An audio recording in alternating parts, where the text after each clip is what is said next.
develop as farmers.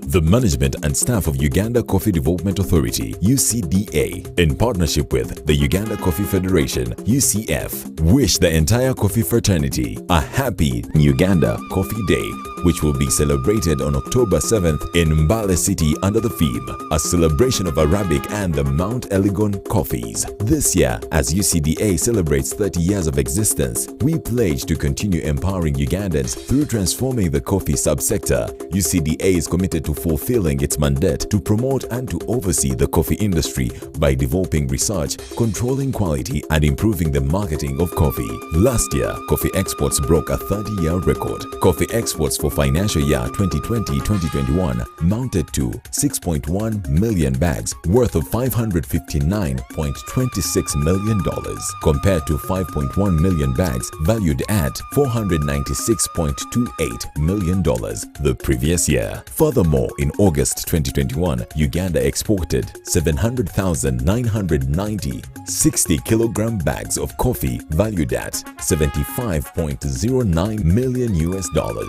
This is the highest ever recorded export in a single month. The event will be live on social media channels.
My bright idea, I had to first put it on hold.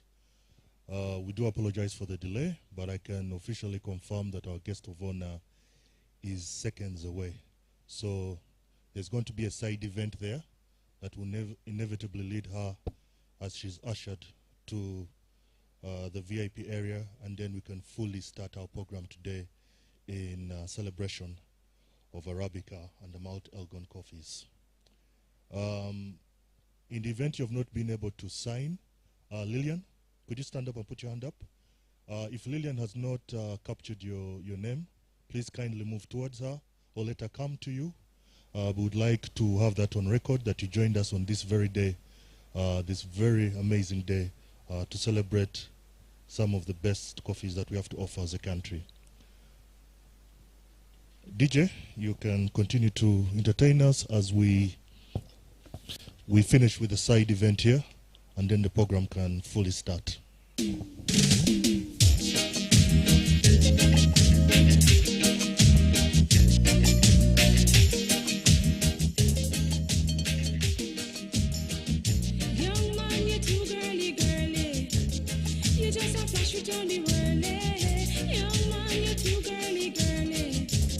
You just a flash it on the world, him have one up here, one down there, one in a Nova, one down a Veer. One she's a lawyer, one she's a doctor, one where they work with a little contractor.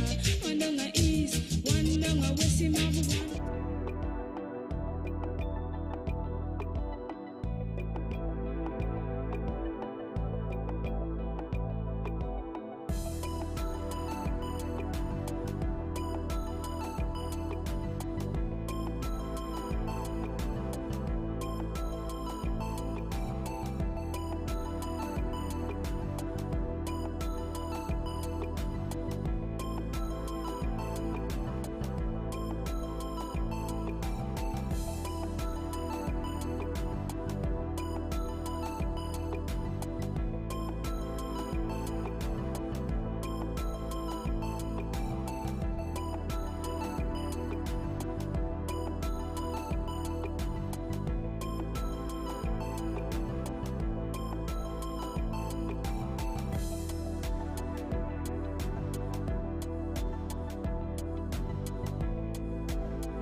One of the things that ADC is going to try and do is, equip the farmers with knowledge that is relevant for them to grow and be self-sustainable.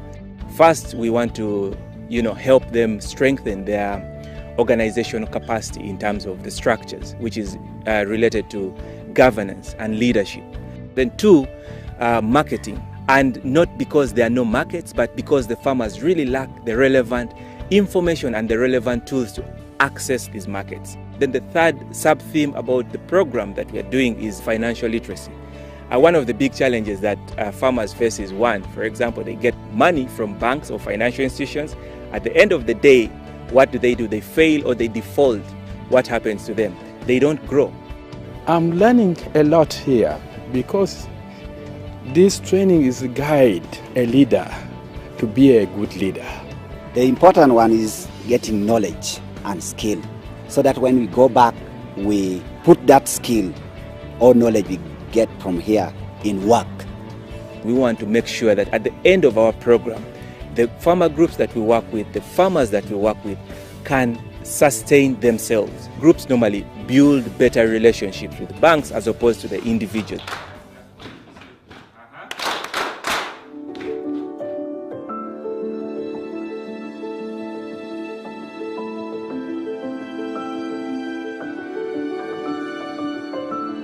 It is not easy to be a farmer in this area.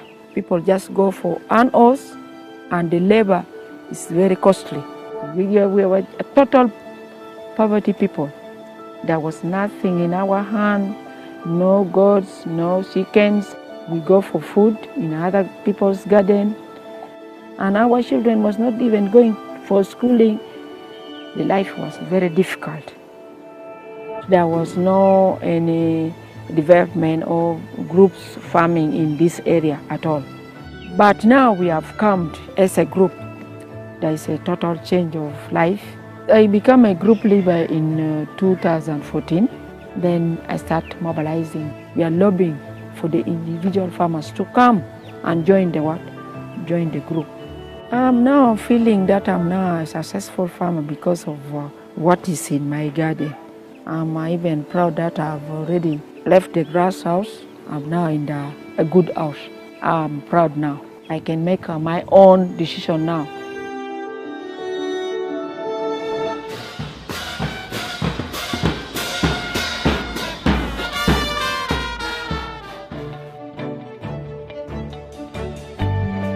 So many houses, so many machines for grinding materials.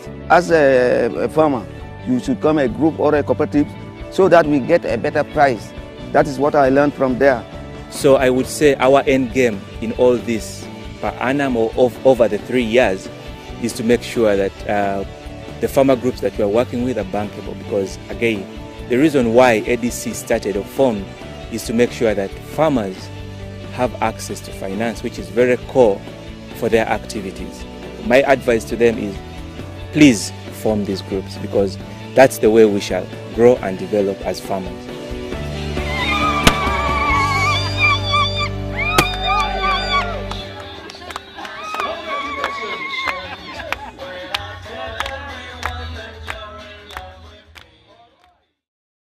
The management and staff of Uganda Coffee Development Authority, UCDA, in partnership with the Uganda Coffee Federation, UCF, wish the entire coffee fraternity a happy Uganda Coffee Day, which will be celebrated on October 7th in Mbale City under the theme, a celebration of Arabic and the Mount Elgon coffees. This year, as UCDA celebrates 30 years of existence, we pledge to continue empowering Ugandans through transforming the coffee subsector. UCDA is committed to fulfilling its mandate to promote and to oversee the coffee industry by developing research, controlling quality, and improving the marketing of coffee. Last year, coffee exports broke a 30-year record. Coffee exports for financial year 2020-2021 mounted to 6.1 million bags worth of $559.26 million, compared to 5.1 million bags valued at $496.28 million the previous year. Furthermore, in August 2021, Uganda exported 700,990 60-kilogram bags of coffee valued at $75.09 million US.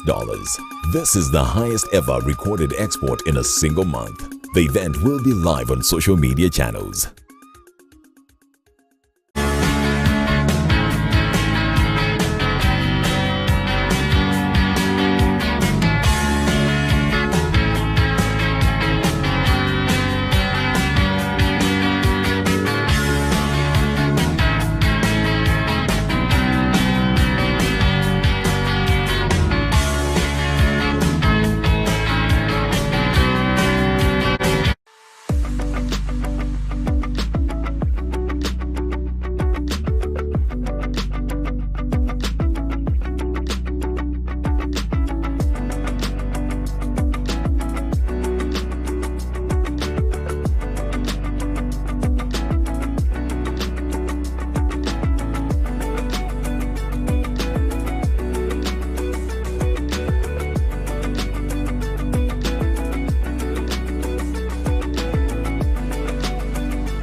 Ladies and gentlemen, our guest of honor has arrived.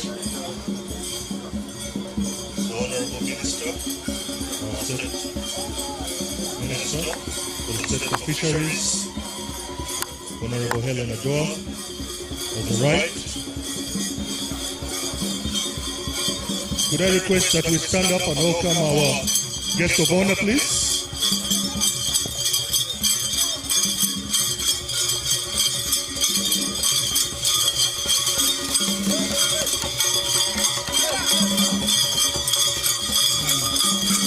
You're welcome, Honorable Minister.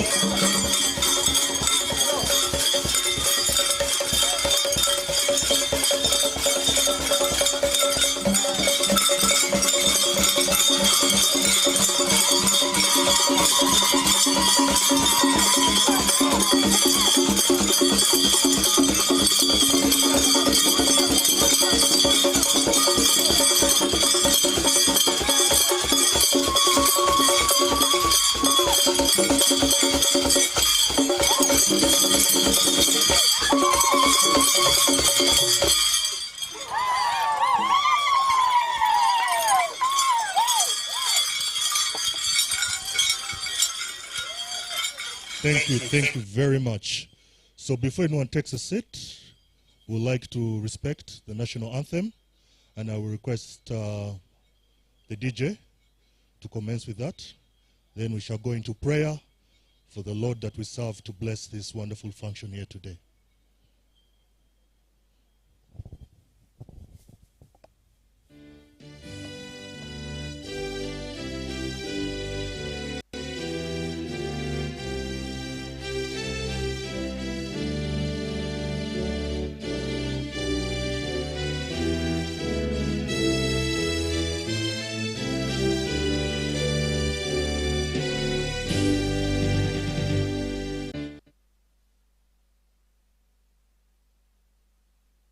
Thank you very much, DJ.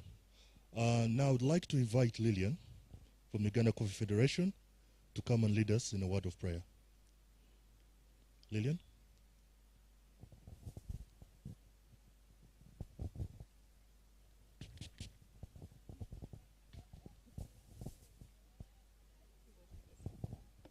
Let's humble ourselves for a word of prayer.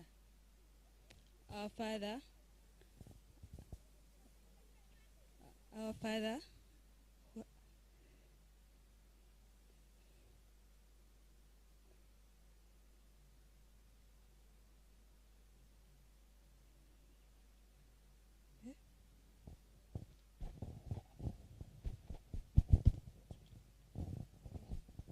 dear Lord, we thank you for this day.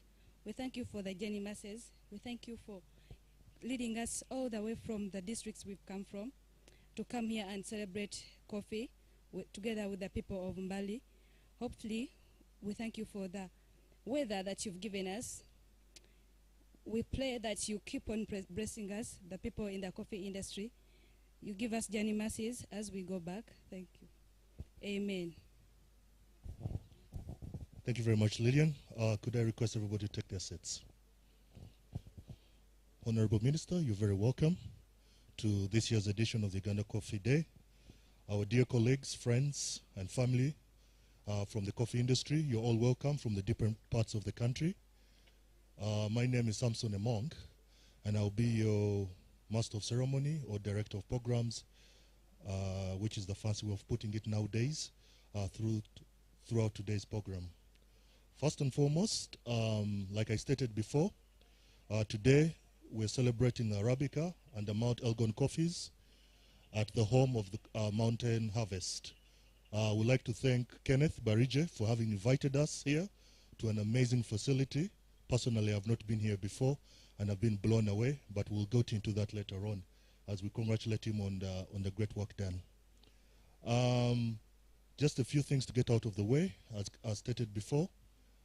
If you'd like to use the convenience rooms, they're right at the back there. There is a clear signpost for guidance, as well as ushers who will be able to direct you in the event that you want to use it.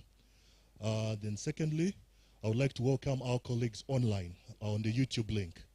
DJ, I think we're okay on that link. Thank you very much.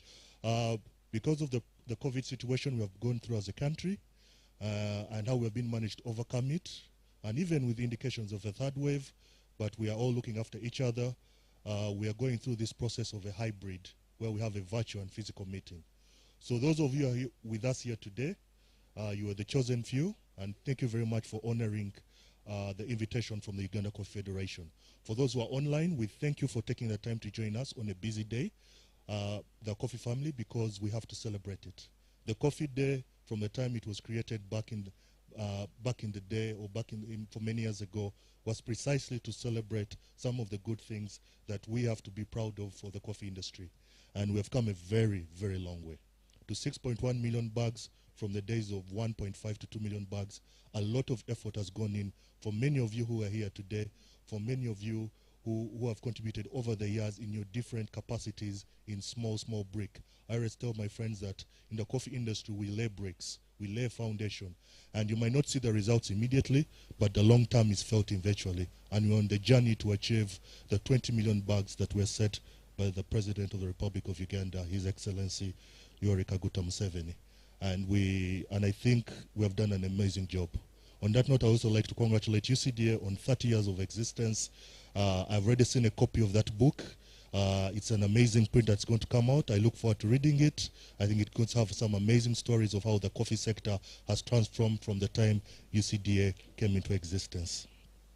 Now, as you can see from the program, our Honorable Minister is going to be giving us a speech to bless this day. But I will invite someone who is more well equipped and has the qualifications to invite her, and someone who has allowed us into his city. I would like to invite the resident city commissioner in Mbale City, Mr. Ahmed Washika. Sir, I would like to welcome you to join us and give us a speech. And then I would also request that after you're done with your speech, you do welcome the Honorable Minister to bless us with her few remarks. Thank you.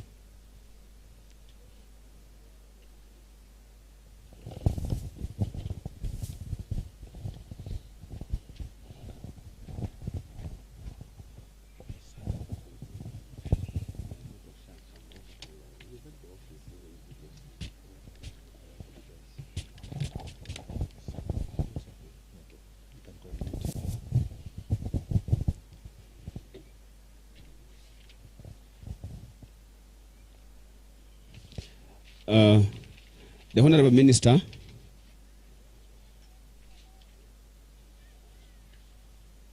the Minister of State for Fisheries, Helena Doa, you are welcome in Mbale State.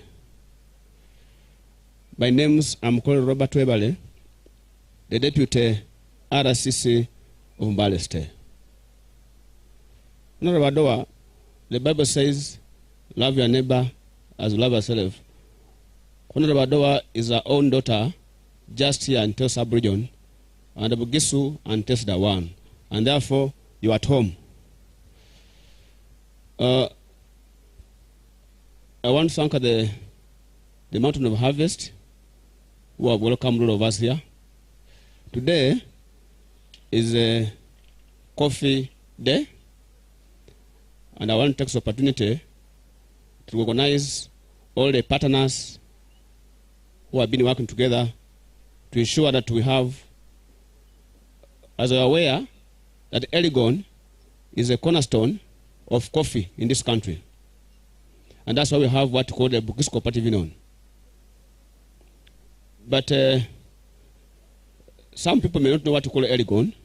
Elgon is composed of Sabay sub-region and Bugisu. That's Mbale, Namisindwa, Manafa, Ulambuli, Sirongo, Kweni, Buko, Kabuchora, all those are under Elgon zone. We, as the Office of President,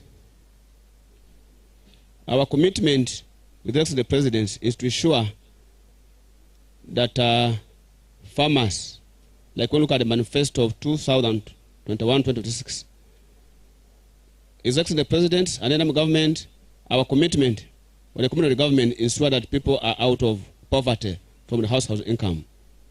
And at Elgon, we survive on coffee.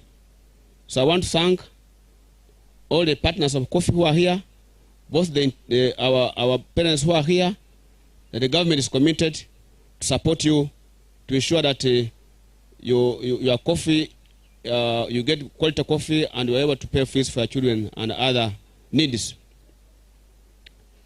Honorable Minister, when I was coming here, I want to bring apologies of my senior commissioner, that is Mr. Shach, who is not with us here, but is with us in spirit. When I shared with the partners of coffee the number of challenges where we find as a government, we need to take a message to the ministry and address them at an appropriate time. I've been informed that the challenge of Elgon Zone, they have what to call the poor soil fertility. So the challenge, I think they have been facing the challenge of soil fertility, and the government, I think, should continue providing fertilizers which will expeditiously improve the quality of coffee. Honorable Minister, I've been informed that there is also the challenge of pests and diseases. Previously, I'm told the government was giving what to call blank spraying, where ever I think coffee was sprayed. But I think of recent, there's a challenge. They have made an inadequate response on that. And we pray that as we go back, that issue must be addressed. There is also inadequate pulping machines. I've been informed by the authorities, people who have the technical information on how to manage coffee, that these machines, they have a period of time to pulp coffee. And I think the ones they have, they are very few, and this normally affects the quality of coffee they normally produce. Honorable Minister, there is a big challenge in the Elgon Zone, which I think the government must be aware of, the smuggling of coffee. The smugglers have entered in our coffee, and remember, smugglers, they can never send the quality of coffee. On that matter, I think the government must take a keen interest, and we get, like here is the cornerstone of Arabic coffee. They may affect our international market, because the worry is they may not give the coffee which is supposed to be, which is the real coffee of this place. So we request that as we go back, we work as partners to ensure that the smugglers are checked expeditiously. Honorable Minister, the farmers also thank the government for enacting the Coffee Act of 2021. I think the previous law or act was discriminative for dealing with traders, but I'm told this one, it goes up to the necessary bed.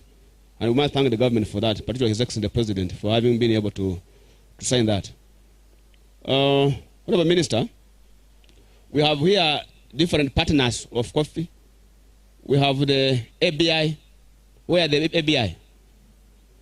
We have the ABI. Those are the partners of coffee.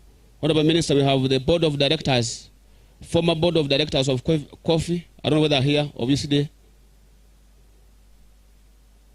Honorable Minister, we have the Coffee Federation Associations who are here.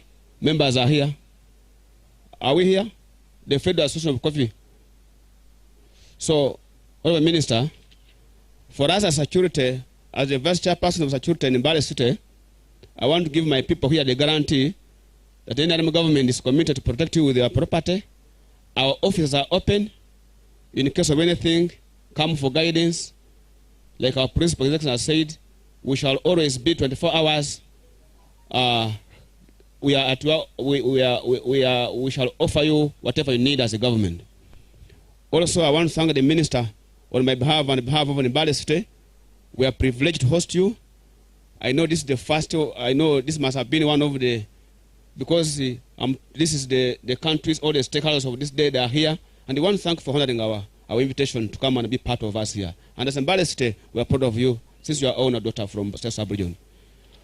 With those few remarks, allow me, at this juncture, to invite the Honorable Minister to pass a word of wisdom. You must tap her wisdom. I know her.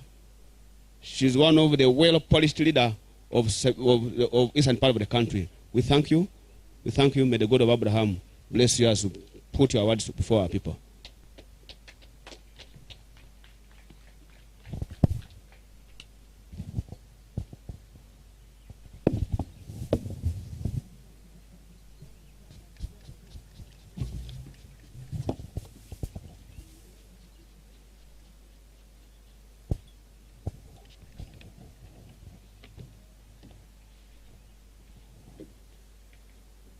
Thank you, RDC.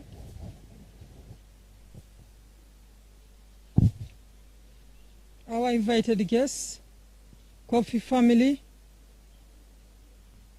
our own MAIF officials who are here, ladies and gentlemen.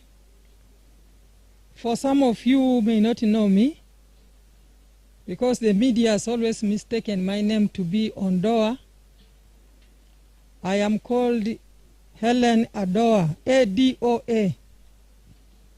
As Aradisa said, I come from Teso. I represent the people of Serere district. And we are known as people surrounded by fish, because we border Kamuli, Buende, Kabermaido, Palisa, Ngora. All those places are water. And the only dry outlet is going to Soroti. So those are the people I represent in the parliament. And I'm also Minister of State for Agriculture, Animal Industry and Fisheries, in charge fisheries. On this special day, ladies and gentlemen, the International Coffee Day is celebrated worldwide on the 1st of October annually. Uganda annually has this coffee day every first Thursday of October in different parts of the country. On this very day, we appreciate the effort of all the stakeholders, but especially the farmers who are large part of the coffee subsector today are in Mbale, to engage coffee stakeholders and thank God for the beauty of Arabica coffee and Mount Elgon coffees. It gives me great pleasure to celebrate this day in the Mount Elgon region, not only because it is a home to great Uganda Arabica coffee, but also because it is a major tourist destination. The Mount Elgon region is characterized by well-known cultures of Bagisu, including the popularly known as Imbalu ceremony. The Sebe have unique culture. They have produced the best distance runners in this country, and the famous CP Falls that have also given a name to some of our great Arabica coffee. The theme of Uganda Coffee Day this year is a celebration of Arabica and Mount Elgon coffee. The theme is not only relevant but also significant for strives to add value to its agricultural products, including coffee under agro-industrialization program of National Development Plan 3, as well as NRM Manifesto 221-226. The Mount Elgon region has embraced production and export of sustainable and highly differentiated coffees, which have fetched high premium prices for farmers. This will ensure profitability, equity, competitiveness, sustainability of the coffee sector. The global trade today is for consumers who are keen on what they consume, where it is produced, how it is marketed, and how it is distributed. They are willing to pay a premium as long as the coffee has been produced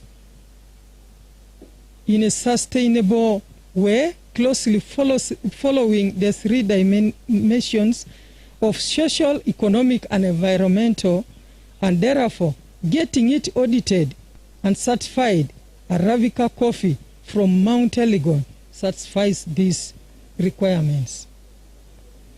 I wish to challenge farmers who have not joined the farmer groups or cooperatives and those who have not yet identified market and what to do early as possible to do so. We have in place an enabling environment in the form of policies and strategies as well as government's will to support cooperatives. Even on satisfaction, because, ladies and gentlemen, as you all know, coffee is a strategic commodity in the agro-industrialization agenda under NDP 3 due to its potential in providing highly needed foreign exchange as well as a social balance, since consideration proportion of household derived at their livelihood. Allow me remove this. I think I'm far. It is a bit tying me.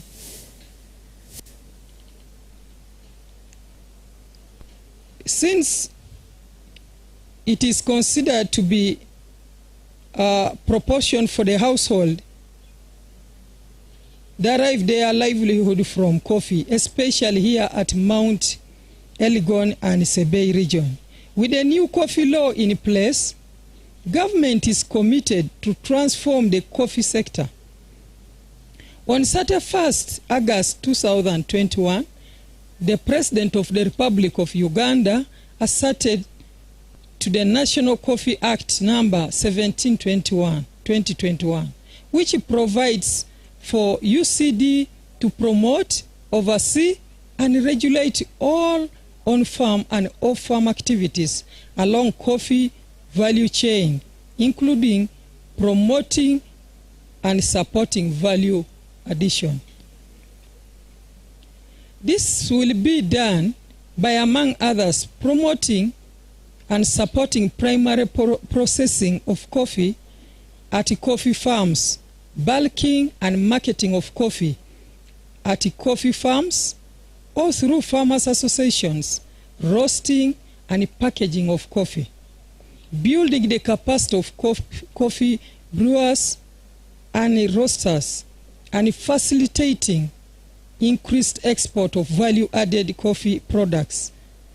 It also provides the promotion of domestic consumption, and this is the biggest problem we have here. All of us who are here, if someone went to inspect our houses, it will be embarrassing to find other coffees in our houses, and yet we need to consume our coffee now with the law in place. We need to conduct behavior. We have to conduct in our own Uganda. You have heard about Bubu. We have to change the way we communicate, building our capacity of our own local coffee roasters, coffee baristas, coffee brewers, and any other stakeholders. Ladies and gentlemen, in recent days, there have been reports about Uganda leaving International Coffee Organization. Allow me to set a record straight. Uganda has not exited the International Coffee Organization.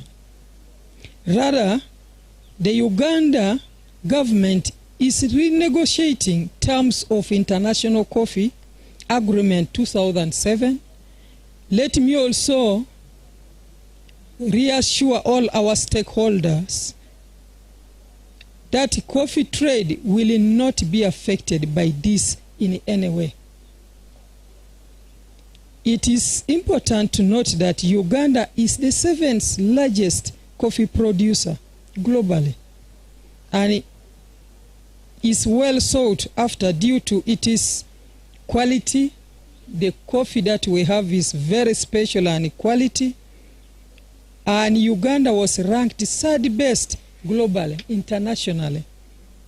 CAP testers in a survey of top 16 coffee growing countries in the world last year. And we should be proud of this and clap for ourselves. In the last financial year, 2021, Uganda exported 6.1 trillion, 60 kilos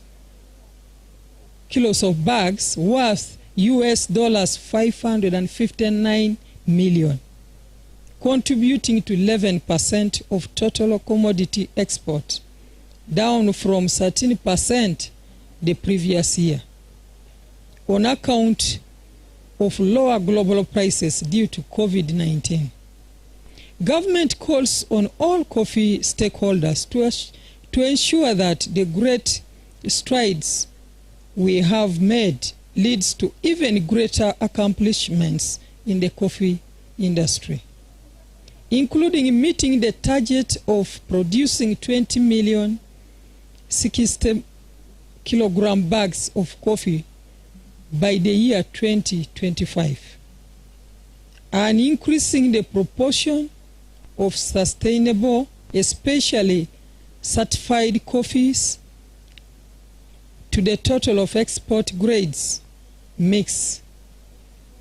The opportunities in the coffee sector are immense, and various points of coffee value chain, including coffee nursery operations, coffee farming, trade, export, primary and tertiary processing, coffee brewing, and promotion of domestic coffee consumption. The government is ready to continue working to address other impediments to achievement of the 20 million bags target, such as climate change, which requires adaptation and mitigation measures in order to create effective and long-term benefits in the coffee subsector. As we commemorate this Uganda Coffee Day 2021, I commend the effort of all the coffee stakeholders and all of us who are here and those online who have identified niche markets abroad, organized farmers into viable economic units, and ensured an internal control system. This is reflected in the premium Uganda receives. As I conclude, let me take this opportunity to emphasize the ministry's pledge to transform the coffee subsector into a vibrant, profitable, and sustainable one that engages stakeholders, uphold quality standards in the coffee value chain, and penetrate niche markets abroad. I thank you, and I bring you greetings from my ministry and my ministers. May God bless you, and have a very wonderful, nice coffee day, and enjoy coffee. I thank you.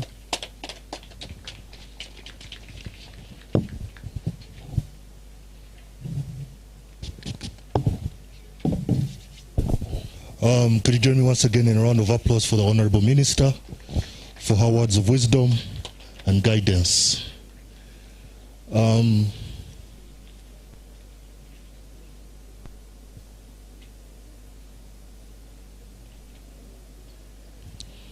Okay, so next on our program,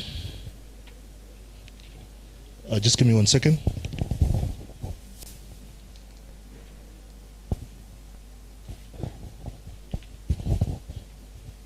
Okay, thank you very much once again.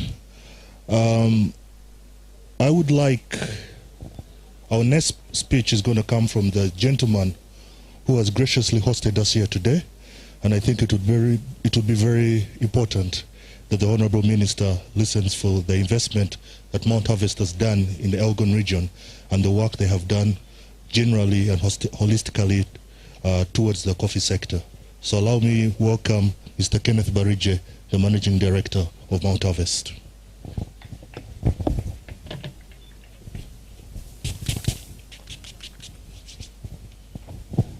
Thank you, Samson. Honorable Minister, the resident district commissioner from Mbale City, the electors from Uganda Coffee Development Authority, distinguished guests, whether here physically or those joining us online, you're welcome. Let me start by wishing you a happy Coffee Day. I would like to extend a special and warm welcome to Mountain Harvest and indeed to Mount Elgon, where we celebrate Mount Elgon Arabica coffees, and thank Uganda Coffee Development Authority and Uganda Coffee Federation for choosing Mountain Harvest to host this year's National Coffee Day celebrations.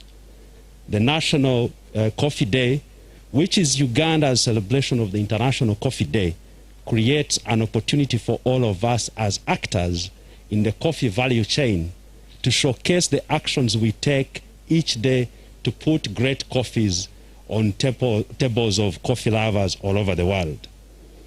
At Mountain Harvest, we are particularly honored to be among the Ugandan exporters who are exploiting and raising awareness for Uganda's unrealized potential as an origin of high-quality Arabicas and investing in new technologies to further advance Uganda's coffee and its rich contribution to the world. Mountain Harvest is a young company that was formed in 2017 to improve and sustain the lives of smallholder coffee farmers on the mountain. Allow me remove this. Thank you. High on the slopes of Mount Elgon, we work side by side with 1,100 farmers to increase harvest yields. We pay 15% above market price for organic certified, fully traceable lots grown with climate-smart farming practices. And we would like to push that price difference to 30% over the next 3 years. Our margins from the high FOB prices return directly to the communities that we work with as farm-level investments that supply technical support, financial services, and organic farm inputs. Over the last few years, specialty coffee has been, Honorable Minister, the fastest growing segment of the global coffee market. Within this market, there is a growing trend of market niches that favor high quality, single origin, and traceable coffees. Despite our potential as a country, Uganda is not known as a producer of high-end coffee, which results in its producers receiving commodity or slightly over commodity market price. Our mission at Mountain Harvest is to generate a holistic ecology for Mount Elgon's coffee farmers. We know that eco-friendly farming techniques lead to healthier soil and higher yields. Enhanced processing expertise will lead to tastier coffees and higher cup scores. Better cup scores fetch higher prices, and higher prices lead to stable living incomes to the farmers who grow coffee in Uganda. Ugandan farmers, we know, already grow amazing coffees. It is our task to ensure these farmers are recognized for their excellence and can thrive for years to come. Our service delivery model as Mountain Harvest focuses on improving the quality of life for smallholder farmers and supporting health and thriving natural ecosystem. Our service delivery model emphasizes the need to boost productivity and improve profitability at the smallholder farm level and at Mountain Harvest level as a business enterprise by delivering both business and environmental oriented services. The environmental services focus on soil regeneration, enrichment, and biodiversity to keep agricultural assets at their full productive potential. On the other side, the business services involve 3 major interventions: elevating the quality of smallholder grown coffee into the specialty coffee market, disconnecting pricing from commodity markets through relationship-based trade with specialty roaster retailers who pay higher prices for better quality, and finally, using the additional margins generated from higher prices to invest at the farm level through the delivery of blended services. In the 4 years that we have been in existence, we believe we've made some contribution to the coffee sector. One, it's creating employment, and 95% of our workers come from this region. We have 18 young men and women who come from Busitama University's Arapai College, whom we partner with to provide practical training, but also give technical support to the farmers we work with. Every season, for about 4 to 6 months, we employ 150 part-time women coffee sorters. The company has also started training professional coffee pickers who are based on the mountain. So far, we have 51 girls and 49 boys, and we commit to train another 60 professional pickers per year for the next 3 years. In order to produce for the high-value specialty market, Mountain Harvest and other coffee producers and exporters must understand what processing factors result in high-quality product in order to standardize its production and consistently produce coffee for premium markets.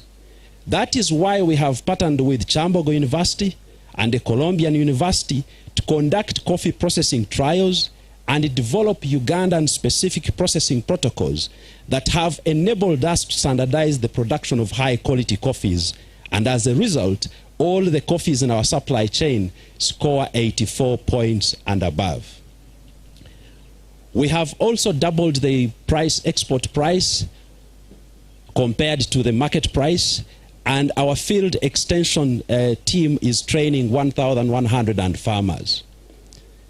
Honorable Minister, you recall in the 90s, Uganda as a country liberalized and privatized its coffee sector. That transferred marketing responsibilities and extension services from the state to private sectors. While this led to greater competitiveness, often allowing producers to receive a larger share of the export price, it has also increased the extent to which fluctuations in the international commodity price are passed from exporters to domestic traders and its producers. It's important to note, however, that although Ugandan farmers receive a particularly high share of coffee export prices, ranging from 60 to 80%, which is high compared to the region, depending on the year, it is a high share of a low export price. Low export prices limit the ability of intermediaries such as Mountain Harvest to meet the costs of processing, aggregation, certification, milling, and the rest, let alone provide extension services to the farmers.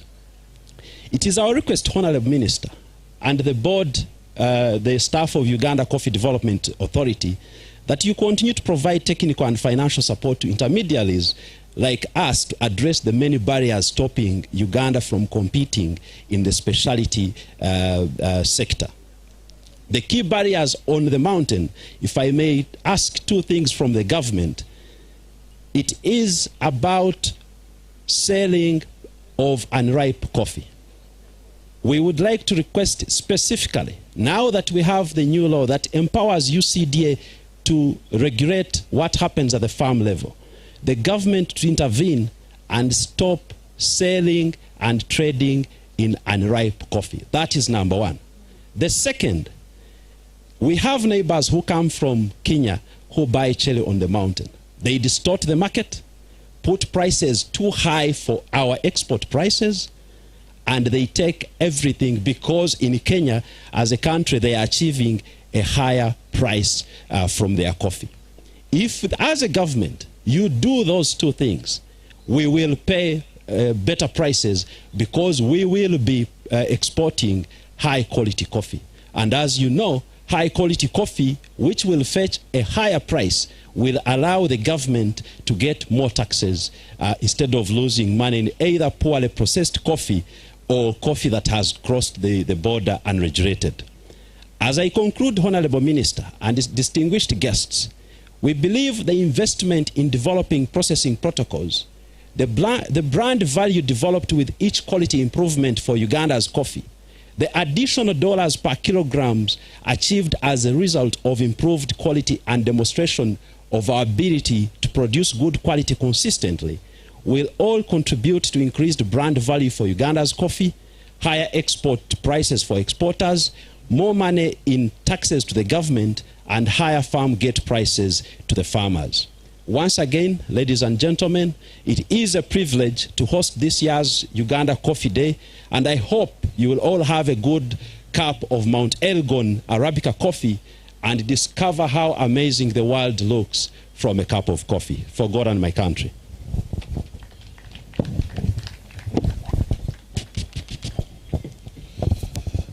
Thank you very much, Kenneth. I realized that my neck got tired because I was nodding in agreement to everything that he was saying.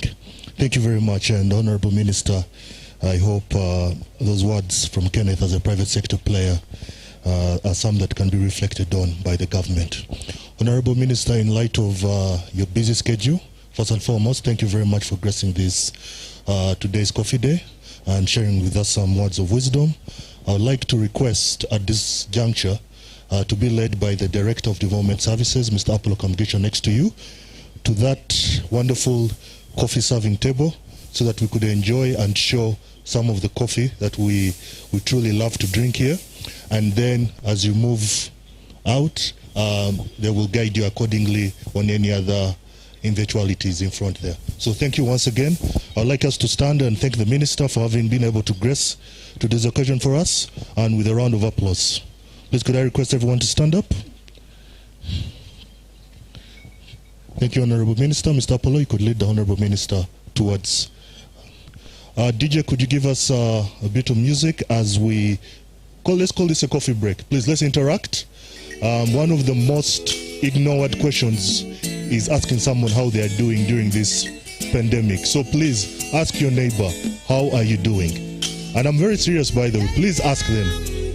Network, and then we'll reconvene shortly. Ask yourselves, how are you doing? How is your family? And the like.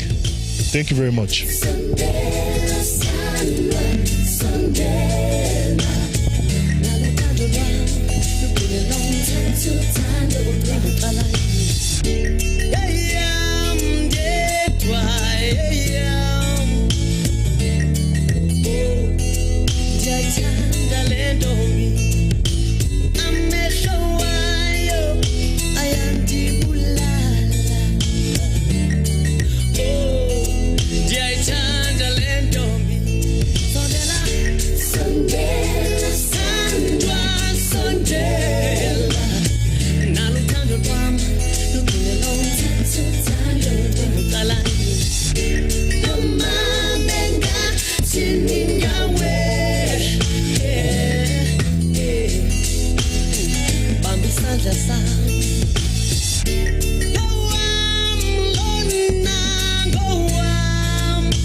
My destiny, she speaks through her epic freaky line. Her body movement is the way I survive when I'm march that 249 MCs on horseback. So I pull out my steel to fight back. Pull out an ounce of this from my right side. Walked across the 5 rivers, 100 degrees. My body burned, my mind sweet.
Yes, ladies and gentlemen, we are shortly going to commence our program. Remember, we would like to finalize this by at least 2 p.m. latest. Even before that, much better. So I'd like you to use these next few minutes to be able to get a cup of coffee The next program looks like we'll have a quick word from the Executive Director of the Uganda Coffee Federation, Mr. Martin Maraka. Thereafter, as the Elgon Ngoma Troupe is entertaining us, we'll set up the plenary discussion. I think for me, that's one of the things I'm looking most forward to in regard to that discussion. And after that, we shall be giving it awards for the best of the PAL 2021 Robusta and Arabica winners. And then we'll call it a day. And we'll just enjoy each other's company. We shall celebrate everything coffee. So please use this opportunity to get that cup of coffee from that particular stand that is being served by the ECDA. Thank you very much. If you have not been able to get something to eat, to give you some more energy, please do so at this time. We'll be commencing the program very shortly.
One of the things that ADC is going to try and do is, equip the farmers with knowledge that is relevant for them to grow and be self-sustainable. First, we want to, help them strengthen their organizational capacity in terms of the structures, which is related to governance and leadership. Then two, marketing. And not because there are no markets, but because the farmers really lack the relevant information and the relevant tools to access these markets. Then the third sub-theme about the program that we are doing is financial literacy. One of the big challenges that farmers face is one, for example, they get money from banks or financial institutions. At the end of the day, what do? They fail or they default. What happens to them? They don't grow. I'm learning a lot here because this training is a guide, a leader, to to be a good leader. The important one is getting knowledge and skill, so that when we go back, we put that skill or knowledge we get from here in work.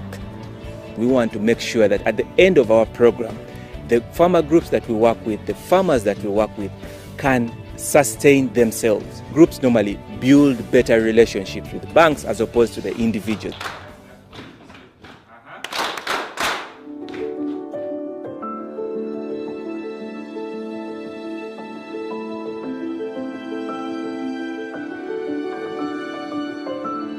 It is not easy to be a farmer in this area. People just go for an horse, and the labor is very costly. We were a total poverty people. There was nothing in our hand, no goats, no chickens. We go for food in other people's garden, and our children was not even going for schooling. The life was very difficult. There was no any development or groups farming in this area at all. But now we have come as a group. There is a total change of life.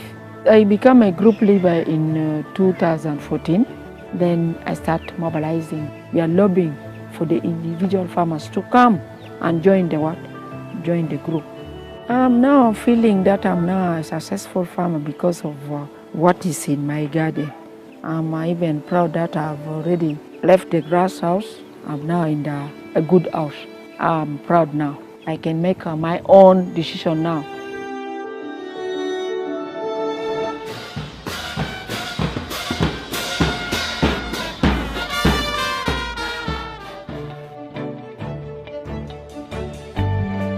So many houses, so many machines for grinding materials. As a farmer, you should come a group or a cooperative so that we get a better price. That is what I learned from there.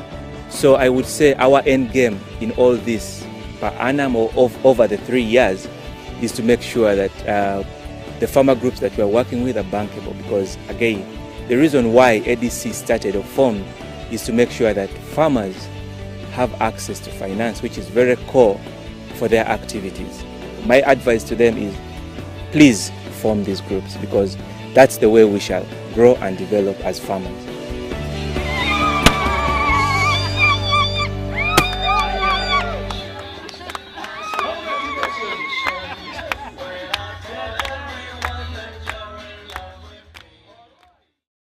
The management and staff of Uganda Coffee Development Authority, UCDA, in partnership with the Uganda Coffee Federation, UCF, wish the entire coffee fraternity a happy Uganda Coffee Day, which will be celebrated on October 7th in Mbale City under the theme, a celebration of Arabic and the Mount Elgon coffees. This year, as UCDA celebrates 30 years of existence, we pledge to continue empowering Ugandans through transforming the coffee subsector. UCDA is committed to fulfilling its mandate to promote and to oversee the coffee industry by developing research, controlling quality, and improving the marketing of coffee. Last year, coffee exports broke a 30-year record. Coffee exports for financial year 2020-2021 mounted to 6.1 million bags worth of $559.26 million compared to 5.1 million bags valued at $496.28 million the previous year. Furthermore, in August 2021, Uganda exported 700,990 60-kilogram bags of coffee valued at $75.09 million. This is the highest ever recorded export in a single month. The event will be live on social media channels.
One of the things that ADC is going to try and do is, equip the farmers with knowledge that is relevant for them to grow and be self-sustainable. First, we want to, help them strengthen their organizational capacity in terms of the structures, which is related to governance and leadership. Then two, marketing. And not because there are no markets, but because the farmers really lack the relevant information and the relevant tools to access these markets. Then the third sub-theme about the program that we are doing is financial literacy. One of the big challenges that farmers face is one, for example, they get money from banks or financial institutions. At the end of the day, what do? They fail or they default. What happens to them? They don't grow. I'm learning a lot here because this training is a guide a leader to be a good leader. The important one is getting knowledge and skill, so that when we go back, we put that skill or knowledge we get from here in work. We want to make sure that at the end of our program, the farmer groups that we work with, the farmers that we work with, can sustain themselves. Groups normally build better relationships with banks as opposed to the individuals.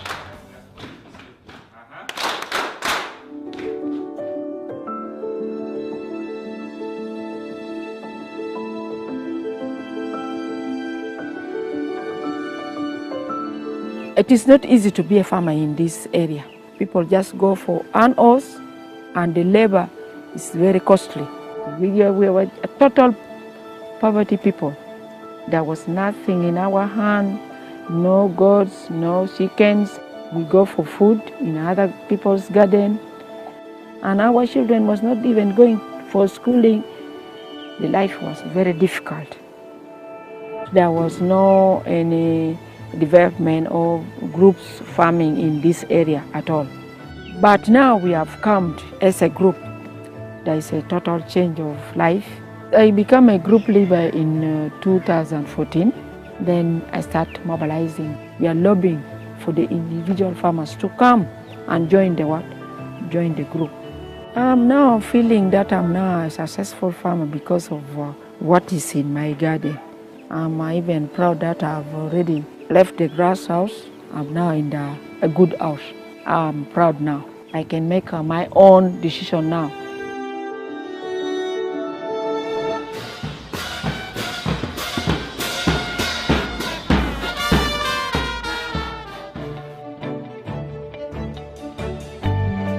So many houses, so many machines for grinding materials. As a farmer, you should come a group or a cooperative so that we get a better price. That is what I learned from there. So I would say our end game in all this per annum or over the 3 years is to make sure that the farmer groups that we are working with are bankable, because again, the reason why ADC started or formed is to make sure that farmers have access to finance, which is very core for their... She visited the Mount Harvest facility, the offices and the shed area, and hopefully when she's having her discussions with her fellow cabinet ministers, coffee will be top of the agenda in that regard. All we can do as private sector is continue to engage government at all levels, and not only UCDA, to ensure that the transformation of our sector continues as we would like to see it. Now at this juncture, as I stated, we are going to have a very quick remarks from the managing director of UCF, the organization that brought us here brought all of us here together and has organized the coffee day for a very long time, Mr. Paul Martin Maraka. And as we go through the entertainment, I would like the following panelists to be ready to join the plenary discussion.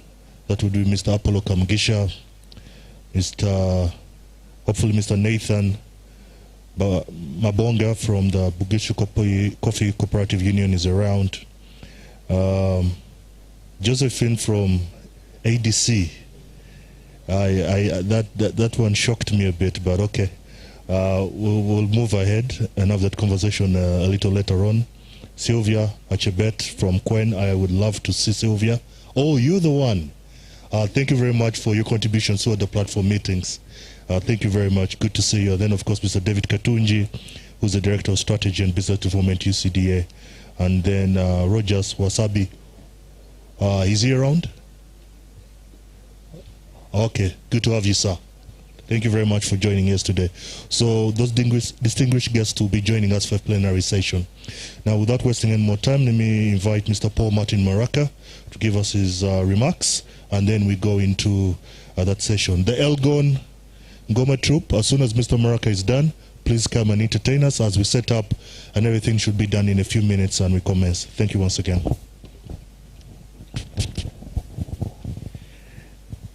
Good afternoon, everybody. Do you say Mulema? You say Mulema? Muleme. Bulembe. And then what do you respond? And that means peace be? Is it peace be with you? Yes. I've been here for some days. I would like to thank everybody for coming. But before I start, I would like to call our Vice Chairman, Mr. Fred Luzinda. He's worked at UCDA. He's our chairman, vice chair. He was our chairman of UCF, and he will stand behind me as I speak, and then he will add something very quickly. I would like to thank all our sponsors, and our chairman will thank you for that. I would like to thank everybody who made time today. We know it's not been easy to come, especially during this period. But I will mention one thing. It is very, very unfortunate that everybody could not make it. We have been receiving calls for the whole week from people who have been trying to come to the event. Those of you who know, who have been with us in the planning of this event, 700 to 1,000 people wanted to come. What did that mean? That meant that we didn't have enough hotels in Mbale, which is a good thing because we have just come from a very tough time in COVID, and people needed, the tourism industry has really been struggling. But we are very fortunate that even those who have come not just alone, they have come with their families, and some of them are in the hotel, some of them are here, some of them have gone up the mountain, some of them have gone to Sipi and come back, some of them are in Mbale town. I found one of our directors, Mr. Nwagawa, and his team walking through Mbale town, having a wonderful time, visiting cafes. We hoped that this would be able to achieve that, and in our small way, we have been able to achieve that. So I thank you once again to everybody who has been able to come. UCF thanks you very, very much for making time. We'd like to thank UCD, as usual, for being our great supporter and partner in all of this, and MAIF. So I would like to ask our board vice chairman to speak. I think my part is done, and I would like to hurry up and we can give out awards and listen to the panel discussion. Thank you.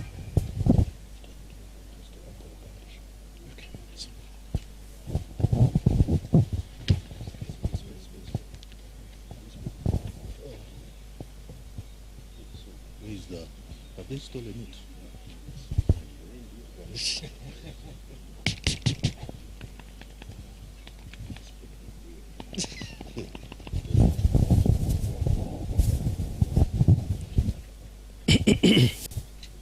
These are unusual times where you have to wash your hands before you talk. But I'll take the pleasure to address you on behalf of the Uganda Coffee Federation. The resident district commissioner, the MD, Uganda Coffee Development Authority, our host today, Kenneth Parije, distinguished participants in this coffee day, I wish to welcome you to Mbale.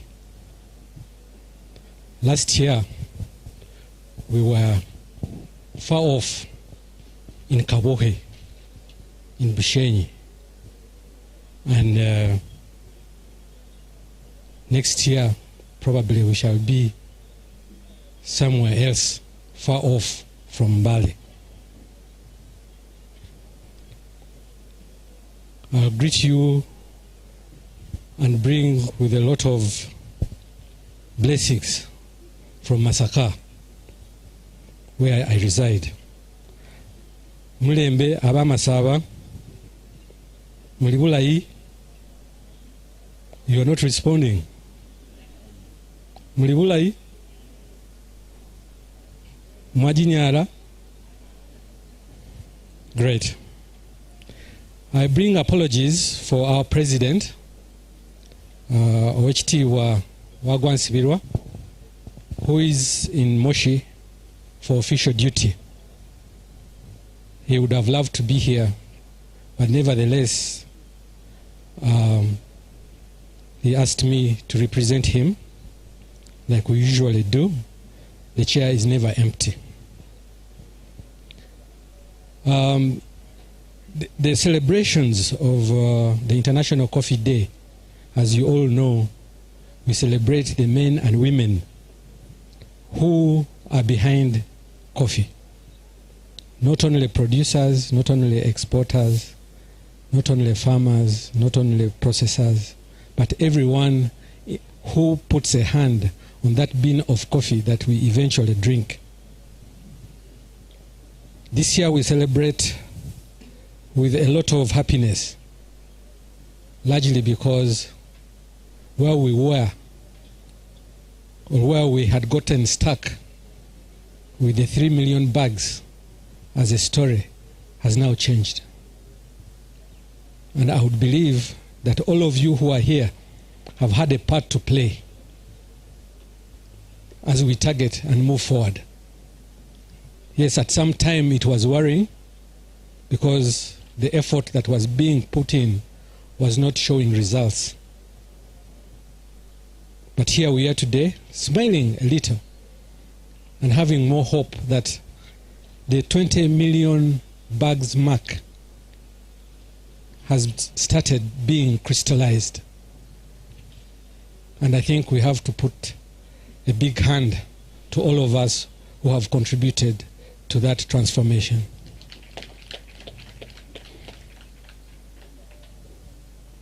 And that's what I will celebrate today.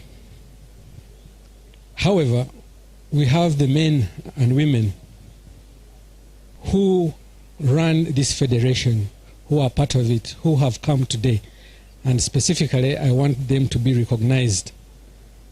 And I will start with Robert Biarhanga, who is our treasurer from Fuzo Coffee Limited. Where's Robert? Oh, he's here behind me. I'll introduce to you Michael Nwagaba, very big man in coffee. He's representing Uganda Coffee. I will introduce to you Michael Nwagaba.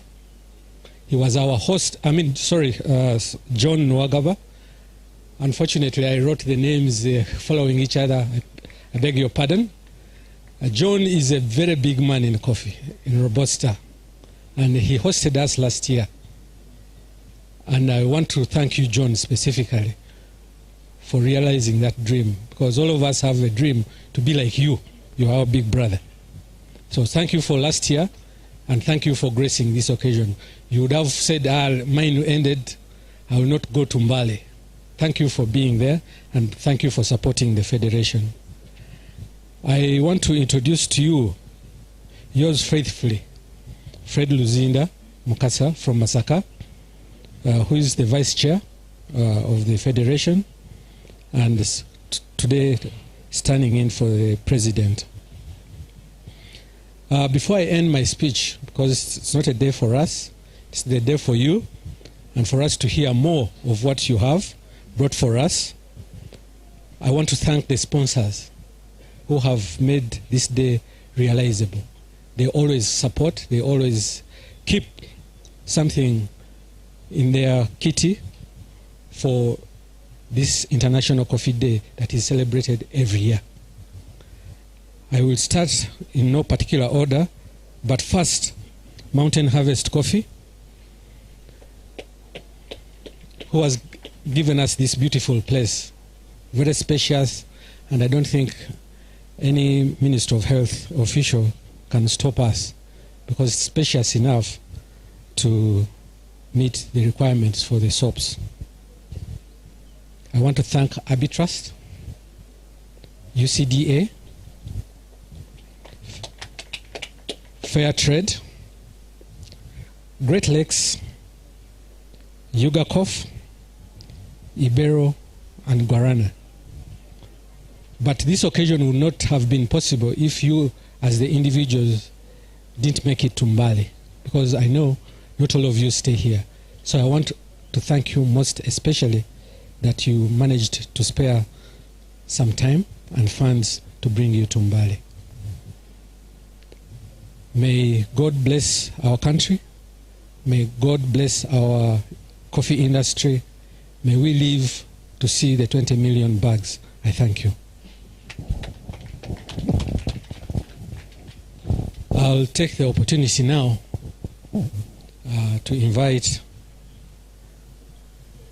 our most valued and precious partner, the Uganda Coffee Development Authority, and I hereby ask the Managing Director, acting, Mr. Apollo Kamgisha, to come and share with you some wisdom. I thank you. Mr. Apollo.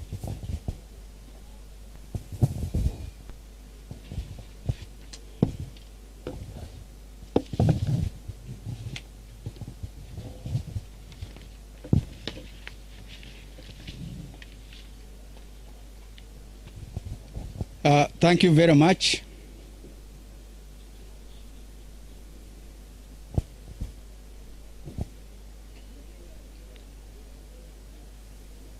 The Honorable Minister of Fisheries, though she has left for another important duty, her representatives may still be around.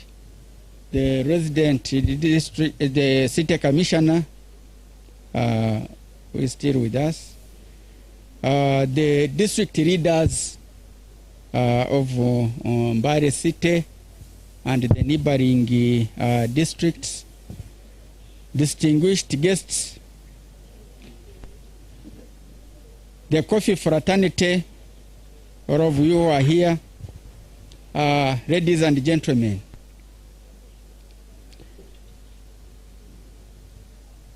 We take this opportunity to thank you all for joining us and joining the coffee fraternity to come and celebrate with the coffee stakeholders the International Coffee Day 2021 in this new city, Mbale City. The theme being Arabica and Mount Elgon. We are in the center of Arabica coffees of Uganda. As the previous speaker has mentioned, we have been previously celebrating in the Robusta areas, but this year we are happy to be here in the center of the Arabicas. We are also happy to be here in the center of somebody who has hosted us doing the specialty coffees, particularly in the Arabicas of Mount Elgon.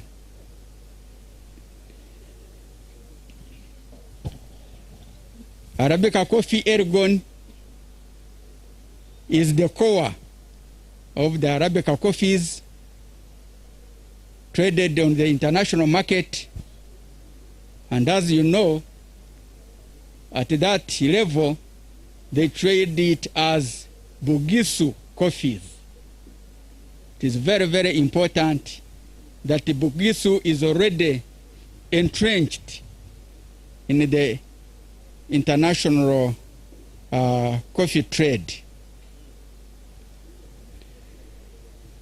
We are happy that the benefits from growing Arabica are trickling down to the farmers, to the buyers, to the processors, and those working to enable the coffees reach the international markets in the condition acceptable for the market.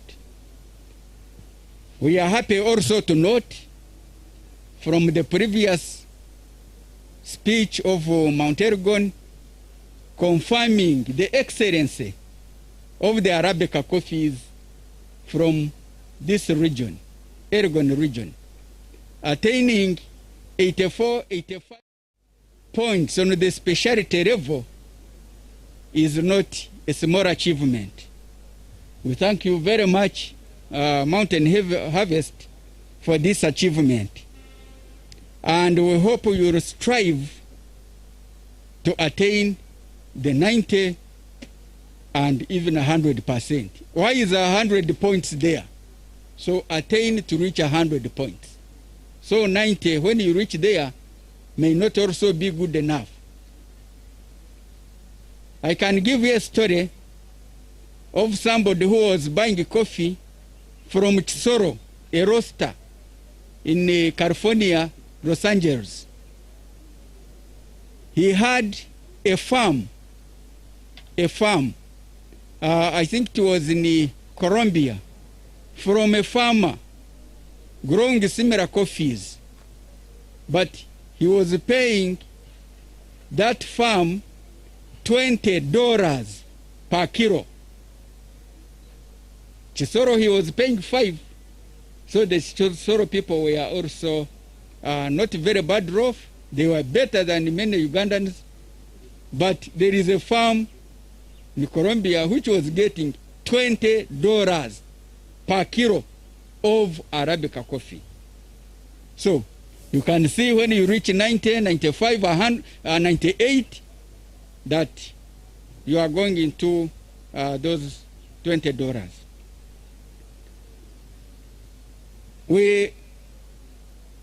I also noted from the speech of the resident commissioner on the issues pertaining to the coffee subsector, but particularly here in Elgon region. Which issues, one of them was also re-echoed by Mountain Harvest here. Therefore confirming that that issue is real. And if you allow me to digress a little bit, I think this is now confirmed, because from the statistics we have on coffee exports from the recent years, 10 years to date, as Mr. Ruzinda has just mentioned, that it's good that Uganda, we have moved from 3 million, now we are reaching 6 million, and we are targeting 20 million. The movements in exports, both Robusta and Arabica, have been increasing. Robusta particularly has maintained that increase sustainably. We have it on record and I can share it with you. But for Arabica, for the last 2 years, Arabica coffee has stagnated, is not increasing. We have been wondering what is the problem, what are the issues. So the two of them here, and when you hear a coffee buyer, coffee processor, coffee exporter complaining, and he's not the only one, he is only confirming. But the records, on record, it is also visibly confirming. The Arabicas have refused to increase, while the Robustas are increasing. So the issue of we have been calling possible coffee smuggling, now it looks like it is not possible coffee smuggling. It looks like real coffee smuggling. The and procedures require, we don't stop the coffee going to a neighboring country. But it needs to go through the established procedures. You buy the coffee, at buying you are a registered buyer and you have a license to buy. You process the coffee, you are a registered processor and you process. You export the coffee to a neighboring country, you are a registered exporter and you export. Uganda is not stopping coffee going to neighboring countries. That's what we want. We want coffee exports. But cutting the line of not registering as an exporter, not capturing that information that you have exported so much, and you have also paid the due fees to the government to allow you to export. That is why now there is that gap, and now I think it has been confirmed. We note that in Arabica growing areas, particularly in Elgon zone, the constraints that also stifle production have also been mentioned in the beginning in the speech of the city resident commissioner. The poor soils, which indicate need soil reconditioning, the poor management of the farms, leading to poor productivity of the trees and poor outputs, the pest and disease control. Indeed, Mr. Commissioner, also when I was young, I remember out there, and we used to grow Arabica coffee too, in Ntunga Mania Kabari, there used to be spraying gangs of government for blanket control of pests and disease.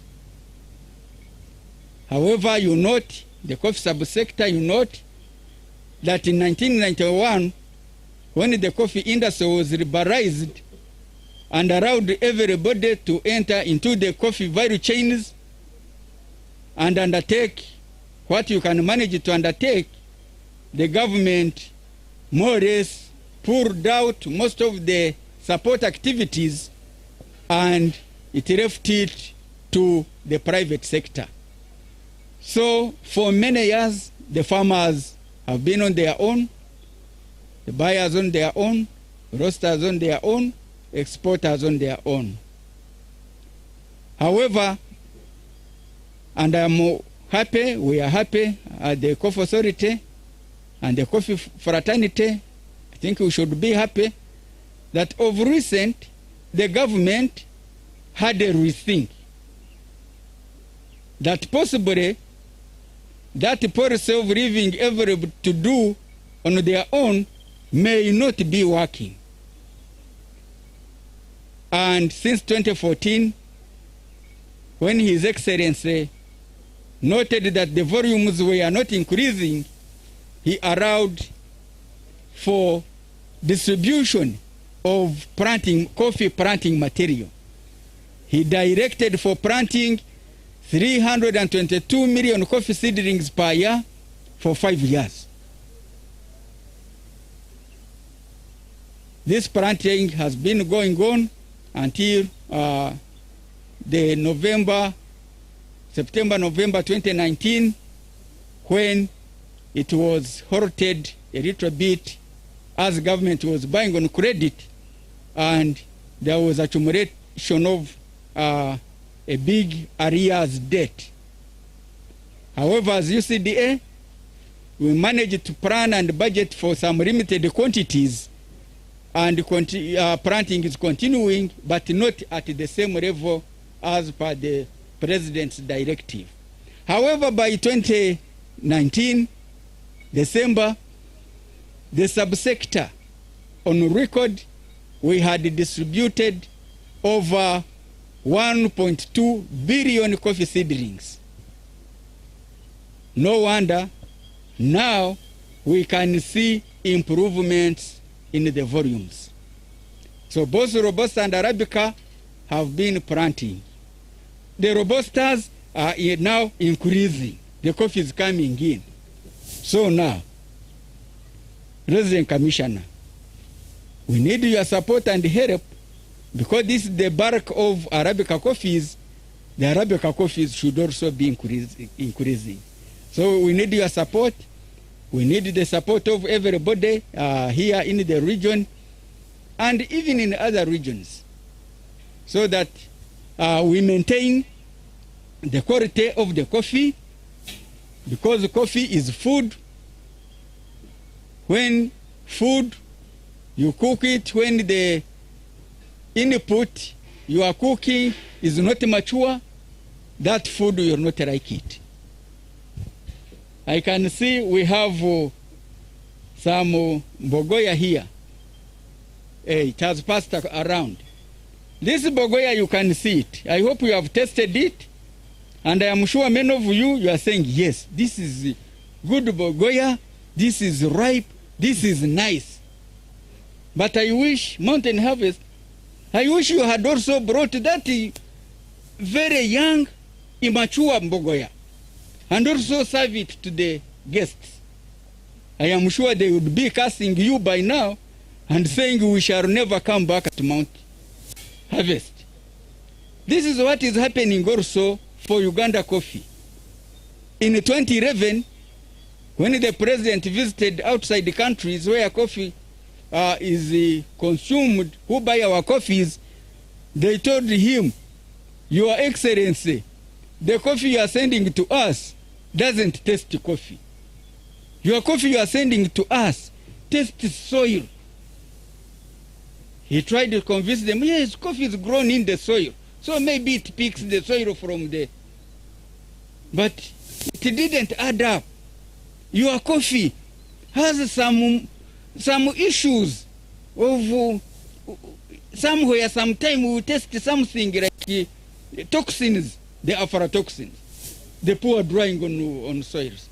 When he came in 2011, he gave instructions, UCDA, collaborate with everybody in the coffee industry, collaborate with law enforcement, and issue guidelines, and stop harvesting mature coffee, stop mold, stop drying on bare ground. And we did this. We are happy.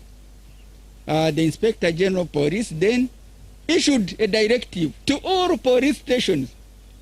Resident Commission, there is this directive to all police stations, all commanders, field officers, it is there to stop these things. So Mountain Harvest, if they don't help, you go to them, you are going to get that directive copied to you. You take it to him, he takes it to the lower level, at least we can stop this. As the authority and subsector, we are happy, and I'm sure you are happy, that the national coffee law that has been passed and accented to by His Excellency the President, now there is no reason to say that coffee on trees cannot ripen,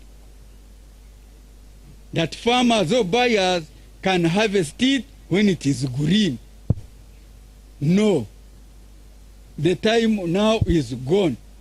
This law specifies all those.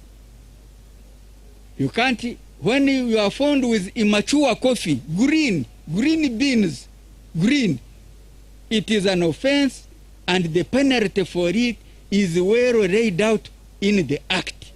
It is there. It's an offense. You have harvested immature, so your offense is this. They can put you in prison, I think it is 3 years or so, or they can fine you, I think maybe 3 million or 5, for not waiting to harvest the coffee. And it is your own coffee. You dry on the ground, it is there in the law. It is an offense, and since you have offended, the penalty is this. I am happy that this law has been saturated. When you look there, I am not yet with it on the cloth, but you read it, it is there. When you dry on the ground. When you mold the coffee, those things I mentioned, that they may read some toxins, because coffee is food, you take it, now it affects your liver, you are functioning, it is an offense. It is there. President Commission. Now, City Commission, sorry. Now, everybody to buy coffee, you need to be registered and have a license. It is there in the law now. So, these people who supply, either the Kenyans or Kenyans come and freely buy, then they come and freely buy. Because we came and saw it here. It is an offense, and it is there in the law.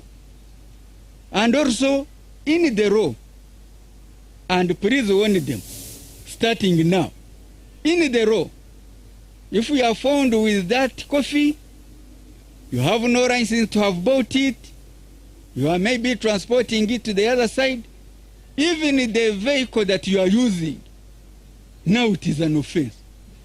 That vehicle commits an offense, the person commits an offense.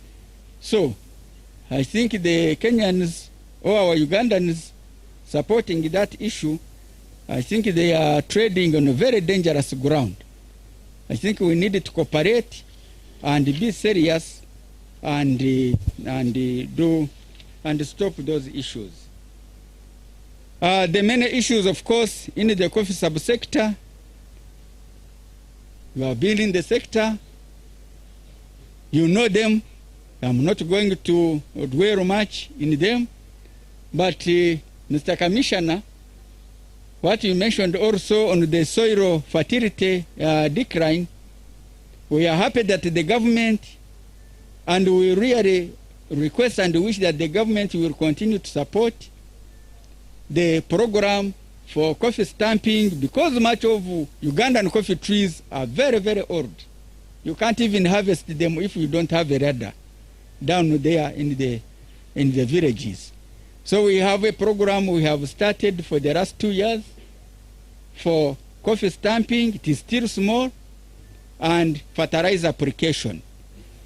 And also we have a program we have started for disease and pest control, where through government support we give out some more pesticides and fungicides. We only wish and hope that the government will remain committed to supporting the coffee industry in those areas, and possibly later also moving to the areas of water for production, where there is also a big challenge when drought situations come to us, particularly because of the environment that we have mostly destroyed ourselves.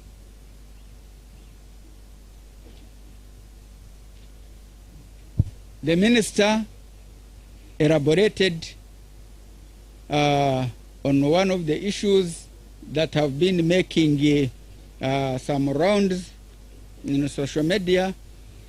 I don't want to talk about that, but I can mention just a little bit also, which is in the National Act, and array the fears of stakeholders, the issue of registration of farmers. The registration of farmers, those who are here and those who are watching us or listening in virtually, it is like now, when Mountain Harvest, we requested that we hold a function here, you heard that there is asked for how many people. So the purpose, why did they ask how many people? The purpose was for them to plan that you get water. I am happy water is there, and I hope everybody has got water. To plan for getting a finger of Bogoya, to plan for getting everybody having to drink a coffee cup and some other areas. So it is to enable him to plan. 80 people are coming. He would have gone further If we wanted to break down, what would each of them like to take? Then you put also your requirements. Me, instead of Bogoya, I like apple banana, the smaller one. Oh, I need an apple, because we know Ergon, you grow apples as well. So that he plans and gets a few apples, a few apple bananas, a few Bogoya. Some water. If there was soda, he will say, who likes Coca-Cola? Who will need Fanta? Who will need... So that he brings things specific to the people. So this is the purpose of farmer registration. Going forward, the government planning now to attain the targets of 20 million bags, to attain the target of each household getting 20 million shillings in their pockets. The government needs to plan. Where are the coffee farmers? Mr. Commissioner, you said you want help with fertilizers. Supply them to who? You see? So we need to know, the government needs to know, in this district, in these sub-counties, there are 200 farmers. Their coffee trees, the number is this much. Their age is this much. So, then there we plan fertilizer, we plan pesticides, we plan water if what is needed. We plan extension service. That is the sole purpose. Also, we wish to assure the farmers that coffee farmers are not taxed, are not licensed. Are not licensed. They don't pay tax. They don't pay fees. Maybe they pay tax indirectly somewhere else. But there is no coffee tax to the farmers. So farmer registration, we appeal that everybody, you help the coffee industry to communicate the message that it is for a good cause, to know them, to know where they are, their numbers, how many coffee trees they have, and then the government plans the support services for them. We wish, therefore, wish to thank everybody that has come to bless this occasion, mainly the Honorable Minister who came, the City Commissioner who has come, all dignitaries that have come, all stakeholders that have come to this function. We thank Mount Harvest for hosting us, for organizing this colorful function, and for giving us the necessary input we needed for our refreshing our bodies, and for the good coffee that you have served, which I was told is from Ergon. So whoever has tasted coffee and it is tasting the way it is, you know that this is the Ergon coffee. I would thank UCDA staff that have come. I think they are the ones who are helping you also to serve the coffee. The Coffee Federation for partnering with us, and the Mount Harvest, and those who have given support in terms of financial, in terms of other logistics, in terms of any contribution that you have given. We thank you very much. We wish to assure you and everybody of the coffee fraternity that the authority is committed for your cause. Let's work together and support the industry so that also the industry moves forward. We used to be number 3. Those good old days, though we were affected by coffee wilt disease, and it destroyed over 50% of the whole Robusta coffee trees. But we are coming back. So, constraints notwithstanding, the authority is there to work with the coffee industry players to make sure that we do what is necessary to revamp the coffee industry, reclaim our glory. The country that is number 2, which you know, in coffee exports, coffee production and export, the country that is number 2, in 1994 when I joined, I think they were exporting around 2 million bags. Luckily, but could have been below. But they came here and studied the Ugandans, how we do the Robusta coffees. They have surpassed us by far. So the issues which the commissioner mentioned and which I have reiterated on, the issues of pests, the issue of soil conditioning, all those issues, that country has perfected very well. For them, this country is Vietnam. For them, they prioritize, I think, 4 things. One is the variety. What variety are we growing? Is it the variety that is giving us maximum output of coffee? Variety. So that's why research is very, very, very key. Research. We tried to put a trust fund for research in the row, but it was deleted. That is unfortunate, but research is key. Secondly, that country prioritizes water, because you can't grow coffee without water. And in our country, when drought comes, all the coffee is dry. So that country prioritizes water. The third, after variety and water, they prioritize advisory services. Technical advisory services to the farmer.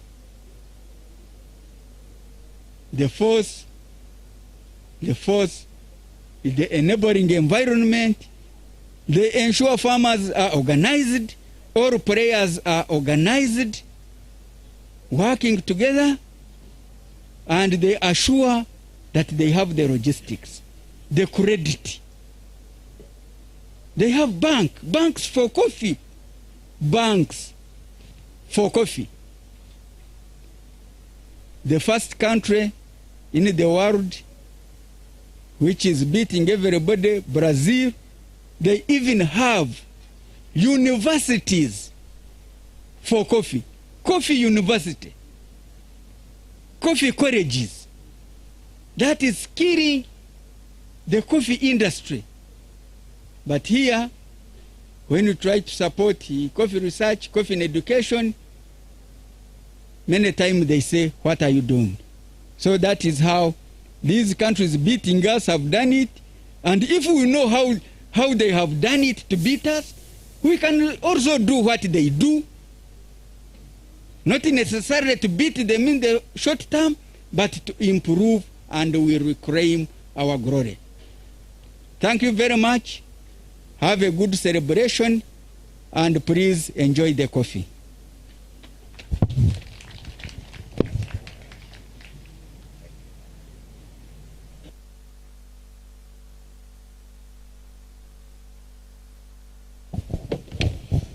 Thank you very much, Mr. Apollo Kamgisha, the Director of Development Services, UCDA, representing the Managing Director, UCDA.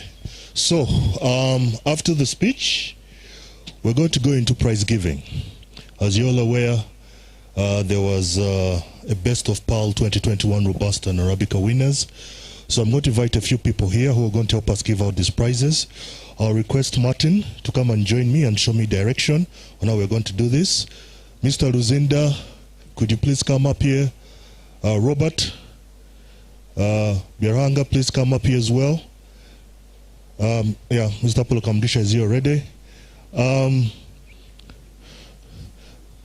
As they're coming up, I'd like to give a few 1 minute of recognition to our viewers online. Mebo Ndagire from Gold Pal, thank you very much for joining us online. We have Joan, I think this one's from Ibero, thank you very much.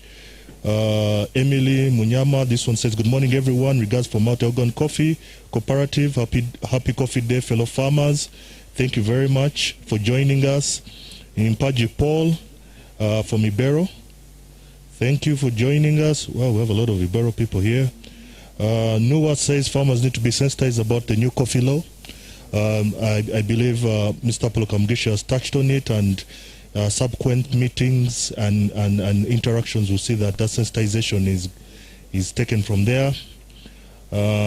Someone says, hello, I love what I'm hearing from Mount Harvest. Okay, that's Mark Mugume. Okay, thank you very much. Noah also says, thank you, Kenneth, for the highlights of the challenges. You should take note of that.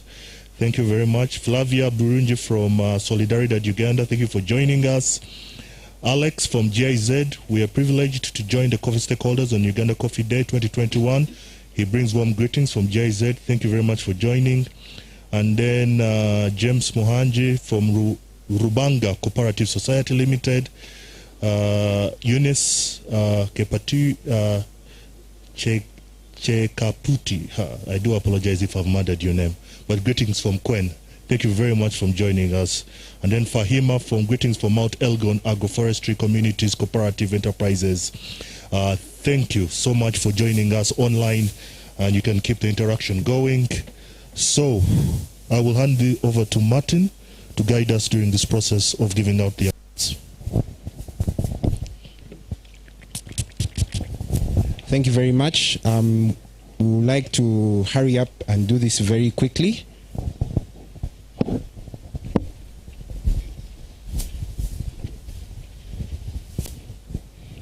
So we'll start with the Robusta winners. In the Robusta category, by the way, I would like to call also someone from Brazil who donated to us these machines. Each of the winners will get one of these. So we have 8 winners today, so each of them is going to get a hand pump, knapsack. There's a gentleman here, you might not know him, he's called Silvio. He flew in all the way, so he will stand with us while we give each of these up. Thank you very much, Silvio, old friend of mine. And if you want to buy them, of course, you know, it's at the end of the day, it's business. You can call Mr. Ayume, he's over there. I think Ayume we know. So I'd like to ask Mr. Kamgisha to stand here. Mr. Luzinda, stand here. Yeah. So there is a young gentleman who's called Timothy from Red Ants Coffee. He came third, and his coffee comes from Uganda. Third in naturals, Robusta. One box and.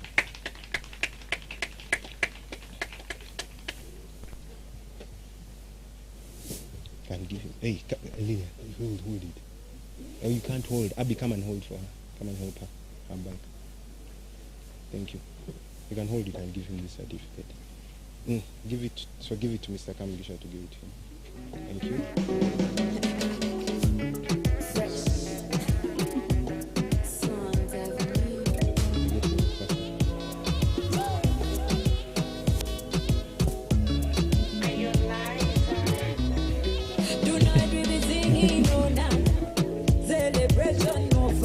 And then, yes, and that, this might be, yes, that is yours. Thank you for coming all the way from Uganda. Then in the second place for naturals, I will ask Mr. John Waga to come and receive this on behalf of Umoja Zulu. Umoja Zulu is in Isingiro. He's also a young man. That man who won the competition, I think, is under 35. The one who also won this, who also had the best natural, is also 35. He comes from Isingiro. So you receive this on his behalf, because we know you are the chairman of the region.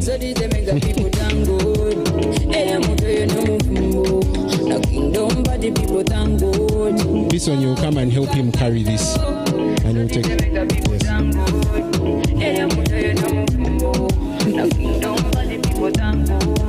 Yes.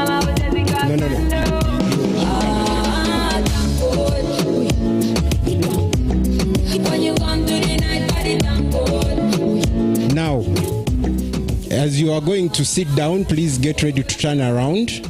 In the first place, Naturals, in the first ever Robusta Best of the Pearl competition, was none other than Ankole Coffee Cooperative Union, all the way from Shema.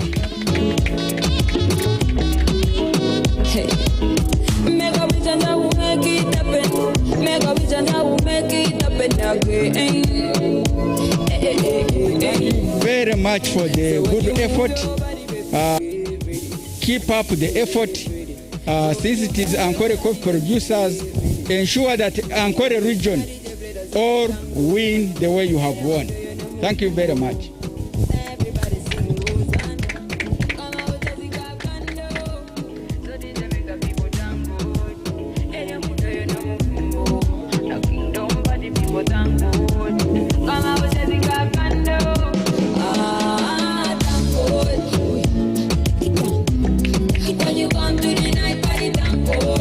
In the washed category for Best of the Pearl Robusta was none other than Mama Rose from Zigoti.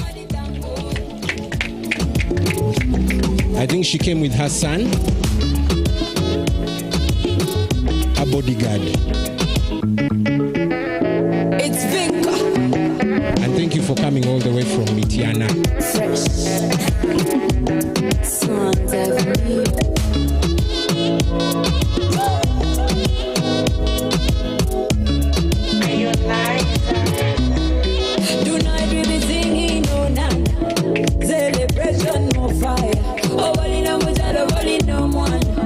Life is so sweet, oh Sana. So did they make the people thank God? Hey, I'm going to know Mufumbo. The kingdom, but the people thank God. Come out as the Kakando. So did they make the people thank God? Hey, I'm going to know Long time. So, when you see a giant like this in the coffee subsector doing this, who are you down there not to go into the coffee and get money the way Mama Zigoti has done? There is money, Mama Zigoti. You'll tell them, thank you very much for winning the competition, and we hope you'll continue winning. Thank you. Thank you very much, Mr. Kamugisha. To continue winning in the competitions that are going to be organized in the future. Thank you. The next set of winners will be in the Arabica section, in the Arabica competition. I would like to ask Mr. Luzinda to now come and stand here. The winner of Naturals, Best Natural competition was Kawakom. And I think Deus is here. He came all the way from Chema. And I think he ran down the mountain.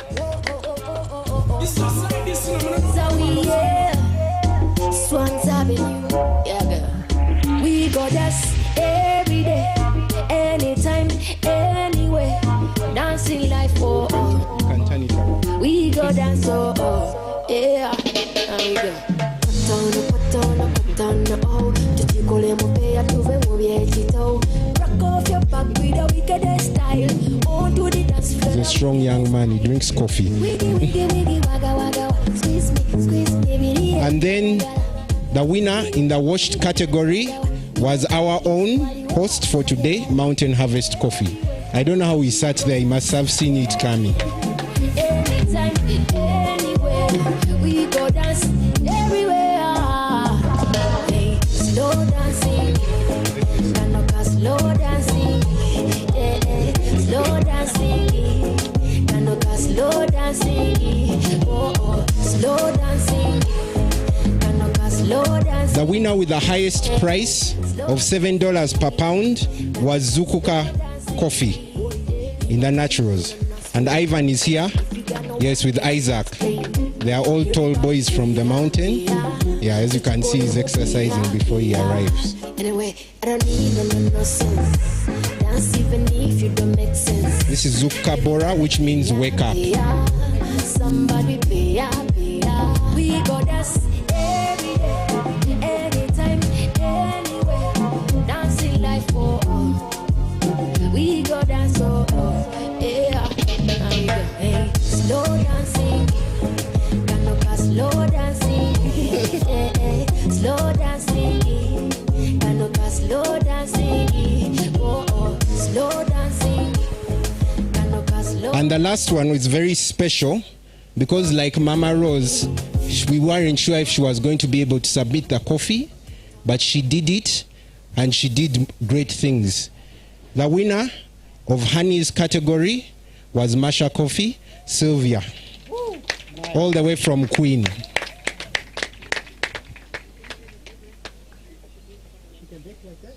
Oh, she can take this one. It's okay.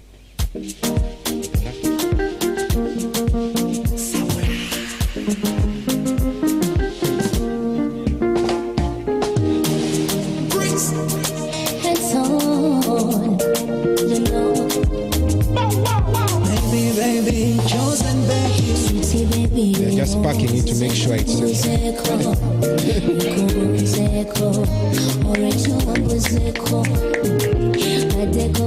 Thank you very much to everybody. You can take your seats.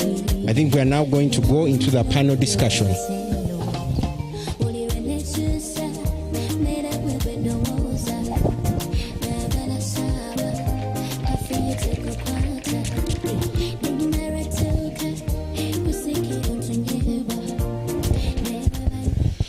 Once again, a round of applause for our winners. Personally, my favorite winner is Mama Zigoti, Mama Rose. Well done. You people, first stand up and congratulate. Really? Let's stand up and give a round of applause to Mama Rose.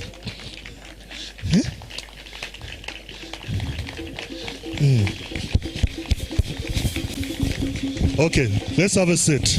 I'm sorry, the rest of you, yes. All right, let's first stop. Well, before we go in the Kadodi, so that all of us join them and dance, I would like to recognize the presence of Honorable Dr. Vicky.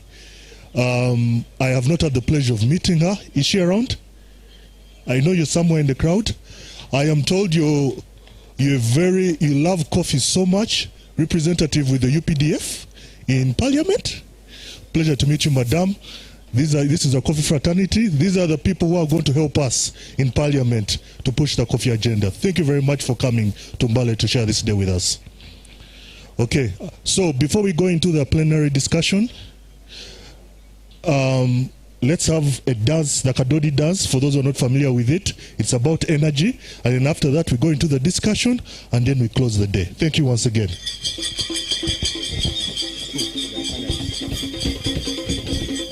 Let's go one by one and take them.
A round of applause for Elgon Ngoma Troop.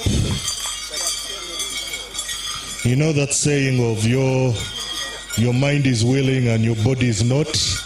My mind was willing to join them, but my body was wiser. I do not want to end up in a referral hospital. Thank you once again to the Elgon Ngoma troupe. You're all laughing, but you know you're like me. Many of you seated. Don't think I'm alone in this struggle.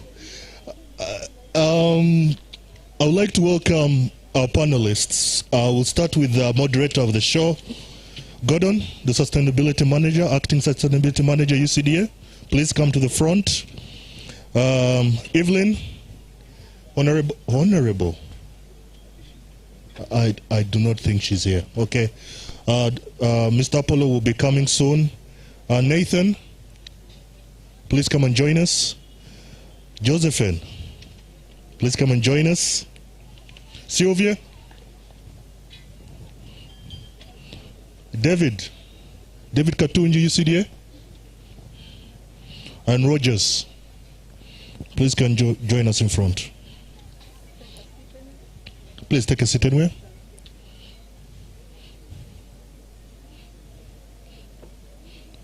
It has been stationed in a way that you all look good on camera. So, okay, so I'll hand over to, where is Gordon? Oh, okay. I'll hand over to Gordon to take us through this session. Yes, and let's have a lively discussion.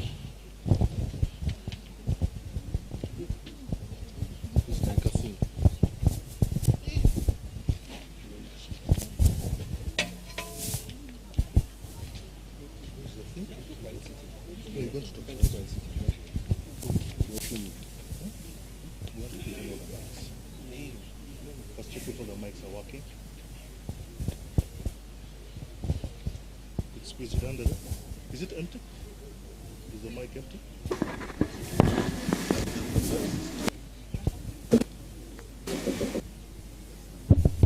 So this is good.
Distinguished guests, once again, my name is Gordon Katwirenabo.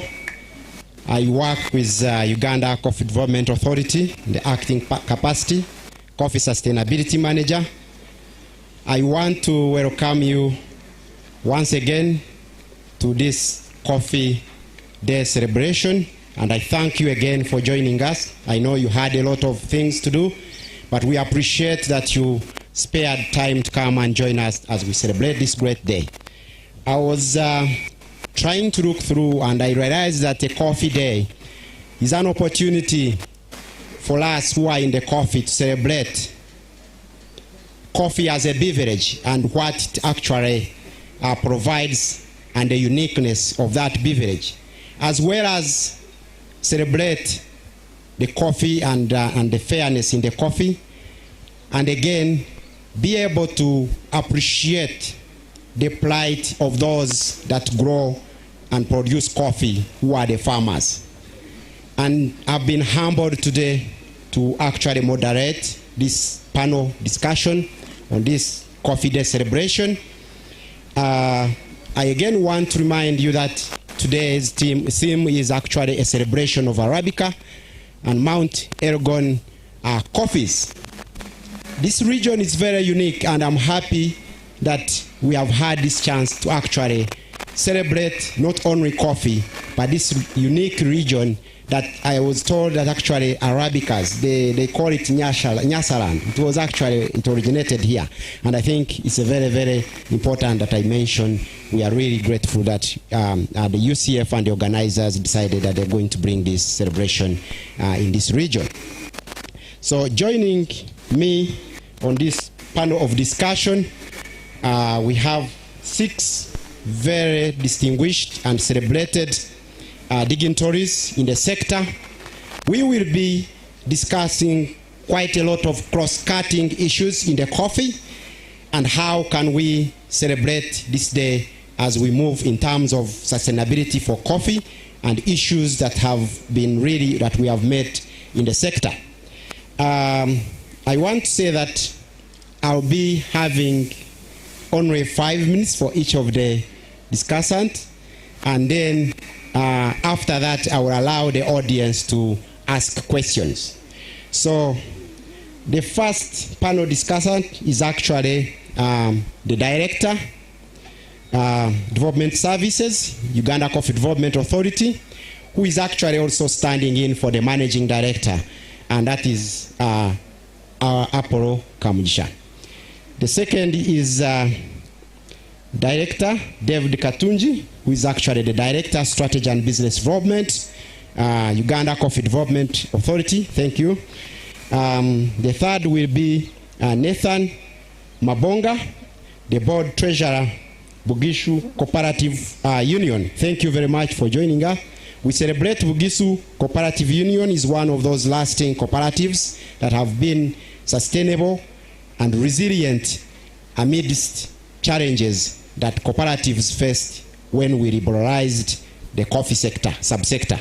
So thank you very much, and I'm looking forward to that great discussion.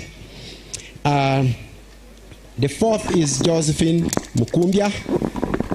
She's the Executive Director, Agrobusiness Development Center, and this is a foundation, and it focuses on improving sustainability of cooperatives and building capacity by providing technical assistance in areas of corporate governance, financial literacy, financial management, as well as access to markets. The fifth member will be Sylvia Achebet. I think you all saw her. She was one of the winners in the best of the par, proprietor of Masha Quality Coffee. And actually I was told that it's a family-owned Arabica Red Coffee Company, and it's just recently started in 2016. You're welcome, and it's a pleasure to join us in this discussion. And the last discussant will be Rogers Wasibi. He's a member, and then from Mount Elgon Coffee and Honey Cooperative. The cooperative uses coffee and honey to restore ecosystem, especially depleted forests, and I was told that actually incorporates issues to do with child labor and of course exploitation. So I think from what I said, I have a group of very experienced and rich panelists. So without wasting time, I'll just take this opportunity to pose the first question to the Director. Mr. Director, I know you actually lead the development services at the authority, and I remember in 2015 His Excellency the President issued a directive to increase coffee production up to 20 million bags, and that time we had 3.5 million bags, and the first question is, can you briefly tell us what you said UCD has done to actually actualize this directive? Thank you very much. You have the floor, Director.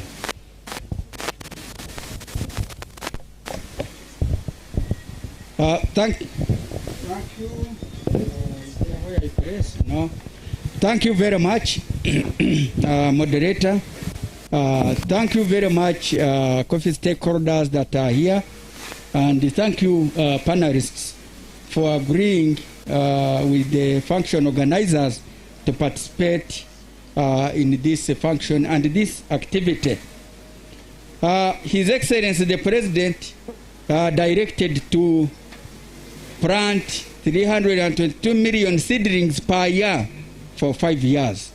It was done in late 2014.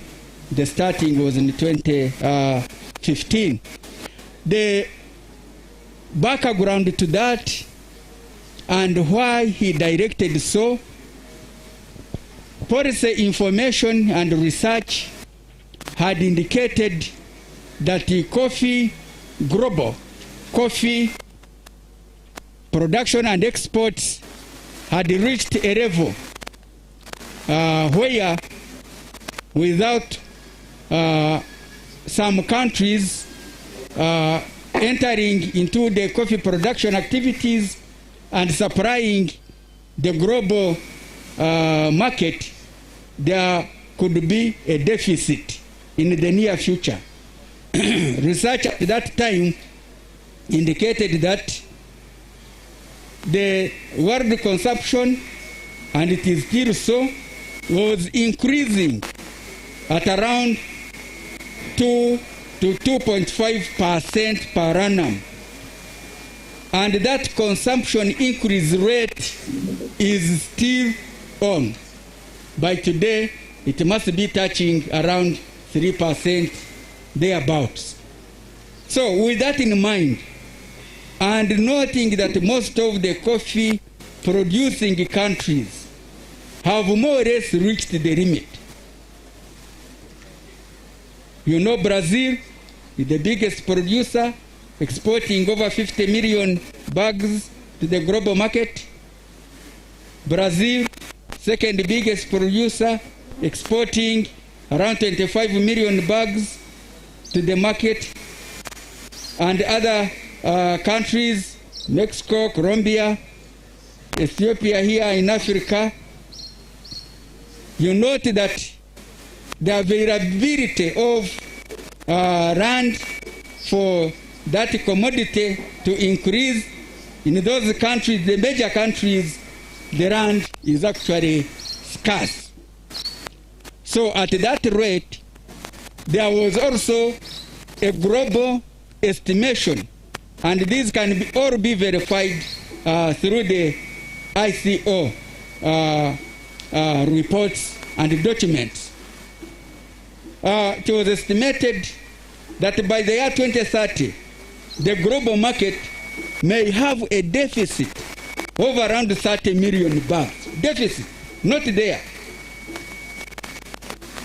So with that in mind, once you know that the market may demand this in the future, and the country Uganda, you have the land. Even now when you look there, look at it, there is the land. What is there? Some miserable bananas, miserable maize, or in weeds. When you go look behind where you have come from, you'll see land. Land is really available in the bush, not utilized. Some have vast square miles, absentee land road. Land there, not utilized. And there is this global opportunity. So that's why the president said we must take advantage of this opportunity. And in 2014, he directed like that. And as I have already mentioned, the planting began, and it really began in earnest. So, what UCDA did before, we had a program for propagation of planting material. But with this directive, it also gave UCDA the energy, the focused energy that we need to produce certified coffee planting material for farmers to plant, so that they also achieve the incomes. And recall, there is also a strategic ambition, not a directive, because the president, he wants us to be rich. He may not direct us to be rich, but he, and through the government, puts in mechanisms, processes, opportunities that if we want to be rich and attain 20 million shillings per household, you do ABC, do ABC, do ABC, and the government provides the inputs for you, free of charge. So the UCDA strengthened the certification of coffee nurseries, collaborated with Nakori, the research institution, to avail the certified planting material. So mother gardens, seedlings, nurseries were strengthened.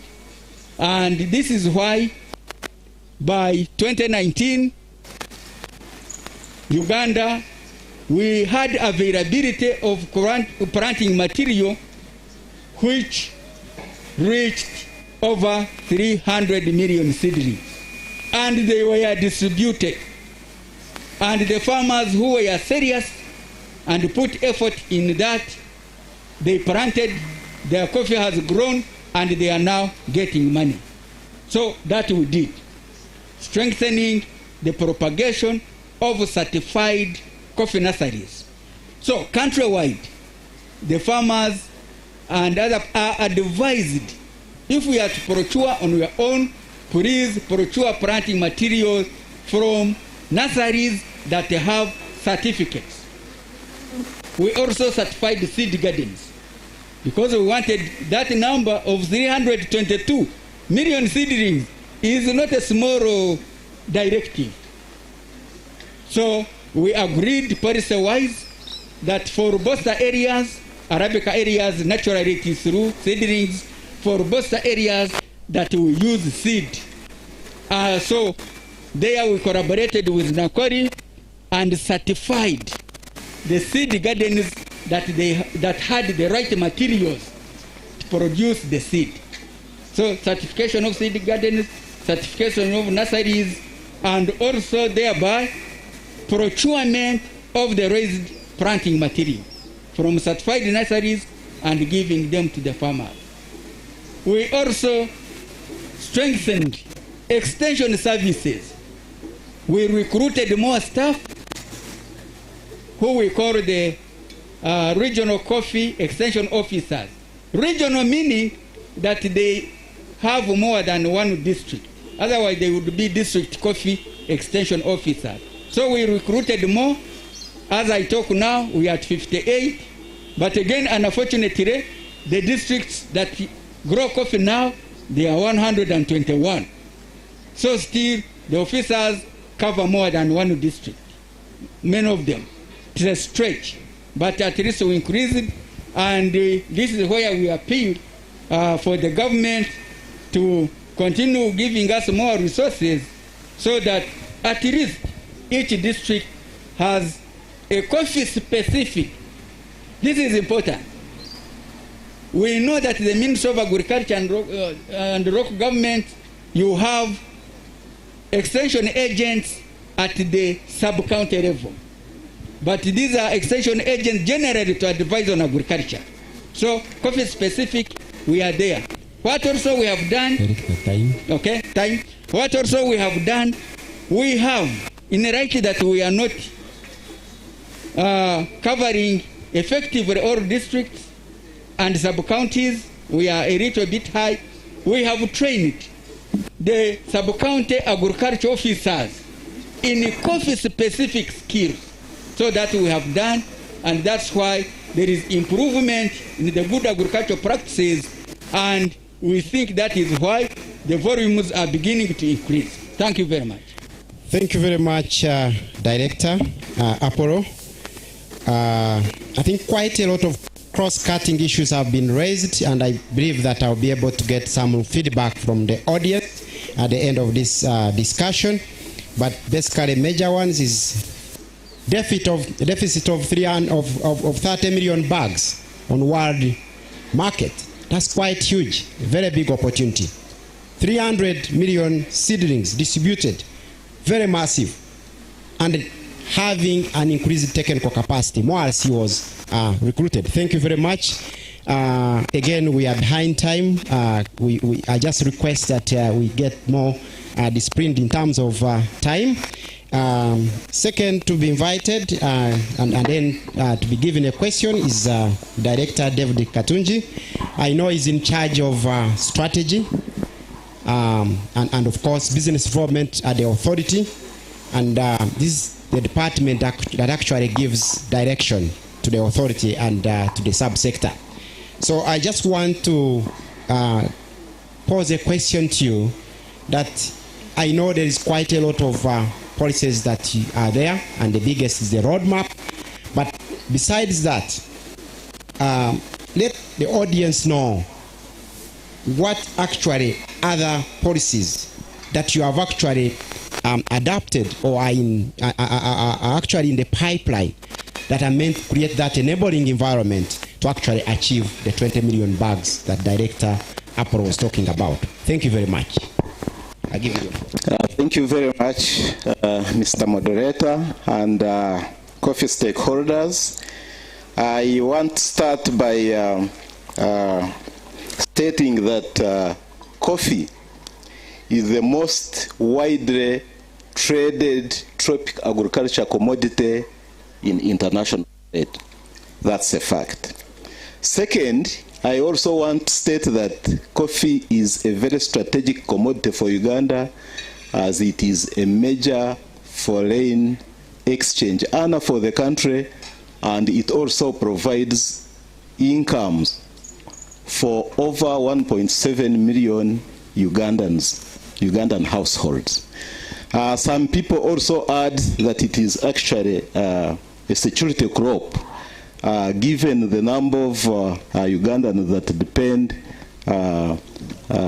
on coffee for their livelihood, it is a crop that you don't want to mess up with. Otherwise, if you mess up with it, you are likely to cause problems, households that depend on it, and it can easily result in a security risk.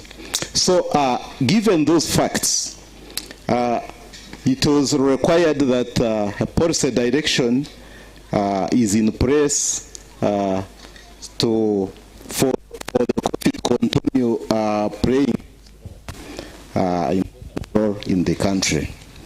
I want also to state that the policy framework is guided by what we call the Comprehensive National Development Planning framework for the country, which among other things talks of having a 30-year national vision, which in this case is the Uganda Vision 2040, but also having national development plan that guide investment decision for the country, and then having annual plans and budgets that operationalize those 5-year national development plan. Now, contextualizing it to coffee specifically, in August 2013, the national coffee policy was put in place, and its main objective was to increase coffee production, value addition, and marketing of Ugandan coffee, both internationally and locally. And so there is a policy called the National Coffee Policy 2013 that is in place that guides what is done in the coffee subsector. And the coffee policy is operationalized through strategies. The first one was the National Coffee Strategy 2015 to 2019-20, which was implemented. Currently, it is being operationalized through the Coffee Subsector Strategy 2020-21 to 2024/25. In addition to that, we have the National Development Plan 3. And within the National Development Plan 3, there is a program 18 programs. Among those 18 programs is a program called agro-industrialization program that specifically handles the agriculture sector. And within this program, coffee is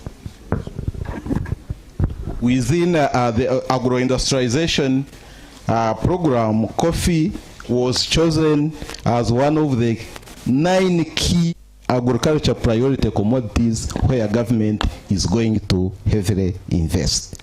And now we have what we call an agro-industrialization program implementation action plan that maps the investments that we are going to do in coffee to support production, value addition, agro-processing, and the marketing of the coffee. I should also quickly say that entwined with the policy framework is also the legal and regulatory framework.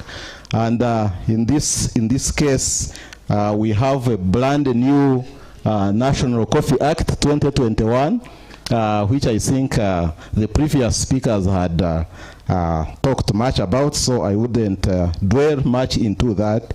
But then they help in guiding the coffee subsector, and with it the regulations that also. Then quickly we know. I should also point out that the other policy framework that exists is actually the ruling party manifesto. Coffee comes out strongly in the ruling party manifesto, and it pledges support investments in the coffee sector. And then lastly, Mr. Moderator, is the regional and international frameworks that also guide what we do, including the East African Community Vision 2050. We have the African Union Agenda 2063, and then the 2030 Agenda for the Sustainable Development Goals. Thank you very much. Thank you very much, Director David. I think there is quite a lot that the Directorate is doing that as per your discussion, and but I expect quite a lot of response from the audience, specifically, for example, what does really making coffee the key priority or priority crop mean for the sector. But I will keep that to the audience. Third to be invited is actually one of the directors on Bugisu Cooperative Union, and that is Nathan Mabanga. I think I'm always excited to hear from Bugisu Cooperative Union, because it's very unique, and I think the sustainability strategy that they have employed to be able to really weather through all these challenges as a cooperative are quite really enormous. So thank you very much. I'm waiting for you to be able to share those strategies that you have employed. So the question I would love you to actually answer and discuss with the team is actually about what sustainability strategies has the union used to survive in a liberalized economy, and what advice would you give to other cooperatives or farmer groups intending to set up a similar farmer organization. Thank you very much. Again, I request that we stick to time. 5 minutes would be good because we have time as well for questions. Thank you. Thank you. Thank you, moderator. Thank you, moderator. I'm Mabonga Nathan from Bugisu Cooperative Union. I am the treasurer. Thank you for the question. Bugisu Cooperative Union was registered in July 1954 with the mission of processing coffee, selling it of a higher standard. Bugisu Cooperative Union is composed of 277 primary societies. All those are involved in growing the farmers are involved in growing Arabica coffee, which they sell to their primary societies, and the primary societies sell to Uganda Cooperative Union. The moderator asked for sustainability in the liberal economy. We adopted the following. One, we have always believed in meetings. Every year, we have had annual general meetings for the members. And in those meetings, we give accountability to farmers, and we lay plans for the coffee business the following year. So every year we have had all those meetings. Then another one is quality. We don't compromise on Arabica coffee. As parchment is brought, we process it as it is, and then we export in that good form. We do not mix. You know, some traders get the good Arabica coffee, mix it with the other varieties, because it is believed that our Arabica coffee can be used to blend other varieties, which such that the flavor and all the aroma becomes okay. For us, we don't compromise on that. The other strategy, we also looked at incentives, because there are so many players in the field that if we do not offer incentives to our farmers, they may be tempted to sell the coffee out. So some of the incentives are, we give secondary payment, we give some bursaries to those farmers who have sold to us coffee, and those we started with the piloting with the universities, those students who are going to university and who are at universities. So those are some of the incentives we give to our farmers. And then during the AGMs, they elect the board to oversee the management of the union. So because of the transparency we have had in the board, farmers have confidence in the board. So what it means here is that some farmers can even supply coffee to the union on credit, because they know the board will sell it and pay them. So the confidence level is also a factor in the sustainability. We go out. We have zones. These zones are all over in the 60 districts of Bugisu sub-region. We go there to sensitize, train farmers on the good agricultural practices, on the bylaws, on the regulations, and the act. So we have been mobilizing in our 9 zones, and the lower primary societies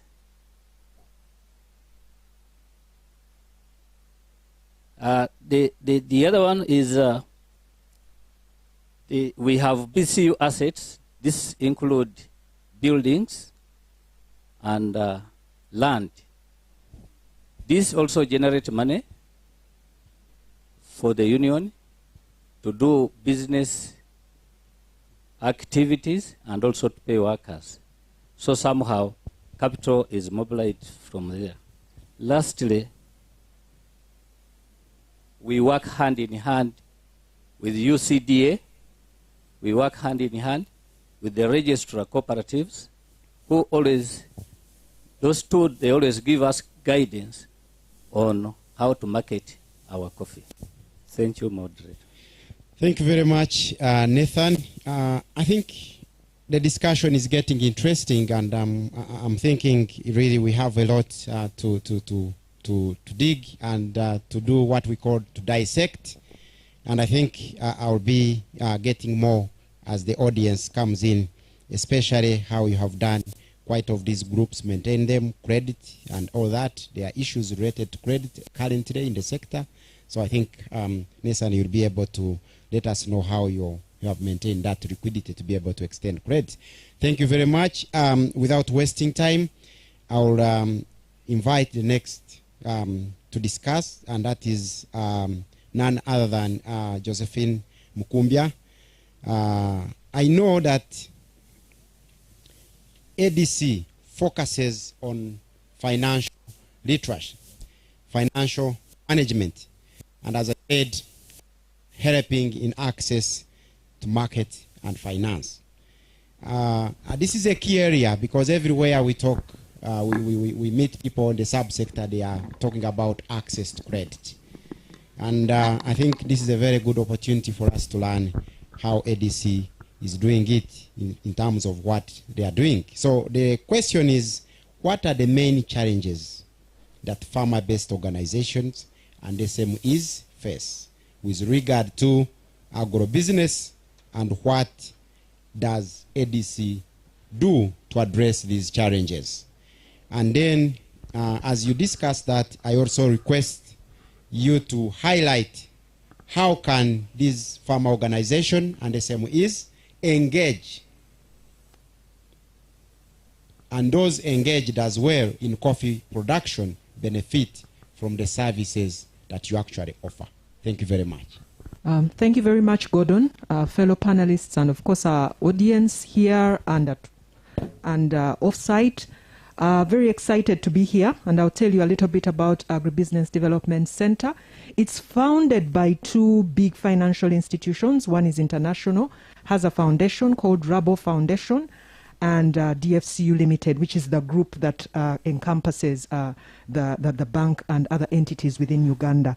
So from that perspective, we are looking to see how farmer-based organizations, and I must say Rabo was founded as a cooperative bank. So it has the appreciation of how co-ops can actually grow and have financial muscle and support farmer-based organizations to grow as well. So the idea is to build capacity like you've mentioned. And the challenges are many. Of course, we know challenges are many. But the main area that we are focusing on is something that Apollo talked about in his speech earlier, the area of the skills, the exposure to that critical information that enables us to link them to finances, that enables us to link them to markets. Because even within the market setup, especially thinking of trade finance, is the opportunity for financing. And in that regard, we are looking at areas of governance. How do we look at the criteria on the other side and ensure that these farmer-based organizations are equipped with the skills, with the knowledge, with the information that enables them to cross over, not just any form of financing, but affordable, relevant at that point in time. And this is what we are about. So at the end of the day, it's not about just the training package, but how do we then link these FBOs or these SMEs to relevant financing? And over the last 3 years, we are still a young entity with an ambition to scale. We note that to scale, to grow from the 11,000 that we've reached, we need innovative platforms.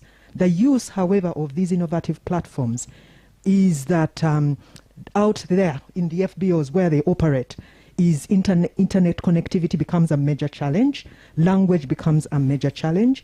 So what has ADC done is to look beyond the platforms like Soma, which you can access online, and see, explore and pilot things like IVR, which we are currently doing, to see how they can complement and reach further, because our scaling, and which is the strategy that we are undergoing right now, demands that we reach further.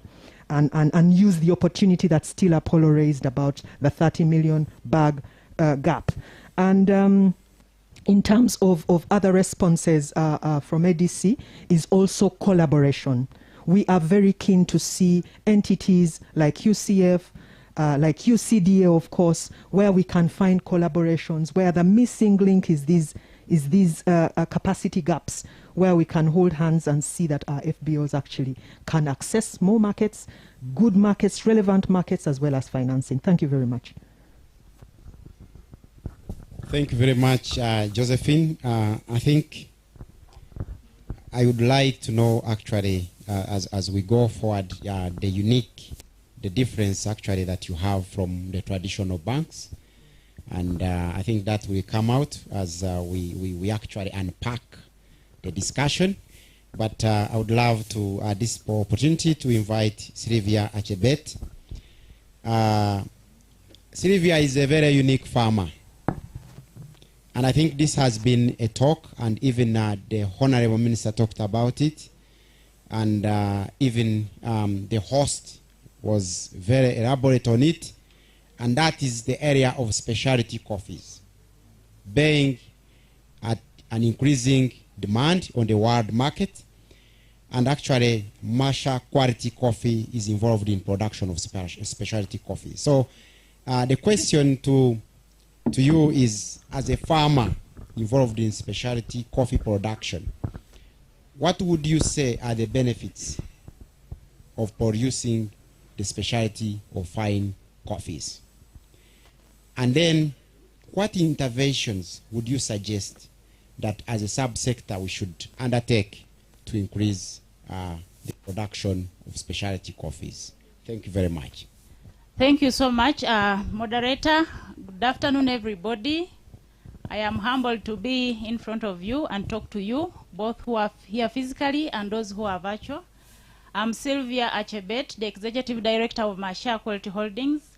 This is a young women-led company based in Kwen. Kwen is a district ahead of Kapchorwa, but also on the slopes of Mount Elgon. Masha Quality Holdings is a new company, legally registered in 2016, but started operations in 2019. Directed to the question that was posed by the moderator, what are the benefits? We are specialized in specialty coffee, specifically Arabica, and it comes with enormous benefits and advantages. There are tangible advantages, and then there are those that are intangible. The tangible benefits are good prices. I think that has been mentioned earlier. I will not elaborate a lot of the details. When you have specialty coffee, you will smile at the price. The intangible benefits. One is friends. I must tell you, since we worked on our coffee to have it special and submitted the samples, and from that time, we've had visitors in and visitors out. But visitors come with blessings. That one, we don't take it for granted. And I think my friend here, Kenneth, must testify to that. We are here because he has looked at specialty as an area that we must focus on. And as a country, if we continue doing specialty coffee, we shall be known more than we are already known for what we have started. The other very important benefit or advantage is you will be able to be looked out for. We know everybody's doing coffee. Of course, those who are interested, and we're encouraging more people to do coffee. But if you're doing specialty coffee, I'm telling you, people will look out for you, and that does not come without any benefits or advantages. And as a country, if we focus on specialty, everybody will be happy, and everybody will know that specialty coffee is the way to go if we are to get above average of the international prices that we are really looking out for. And that does not benefit only a farmer, but also benefits the country in terms of remuneration. This has already been elaborated in terms of figures. I don't need to go into those details.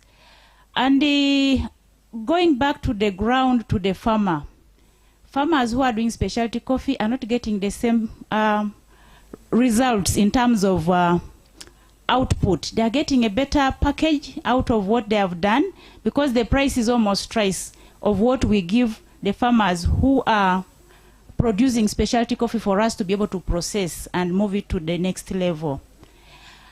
The benefits may be many, but I'll mention those. And then what interventions would we want to really focus on? We know we've taken off as a country, but what are these things that we think we should do more?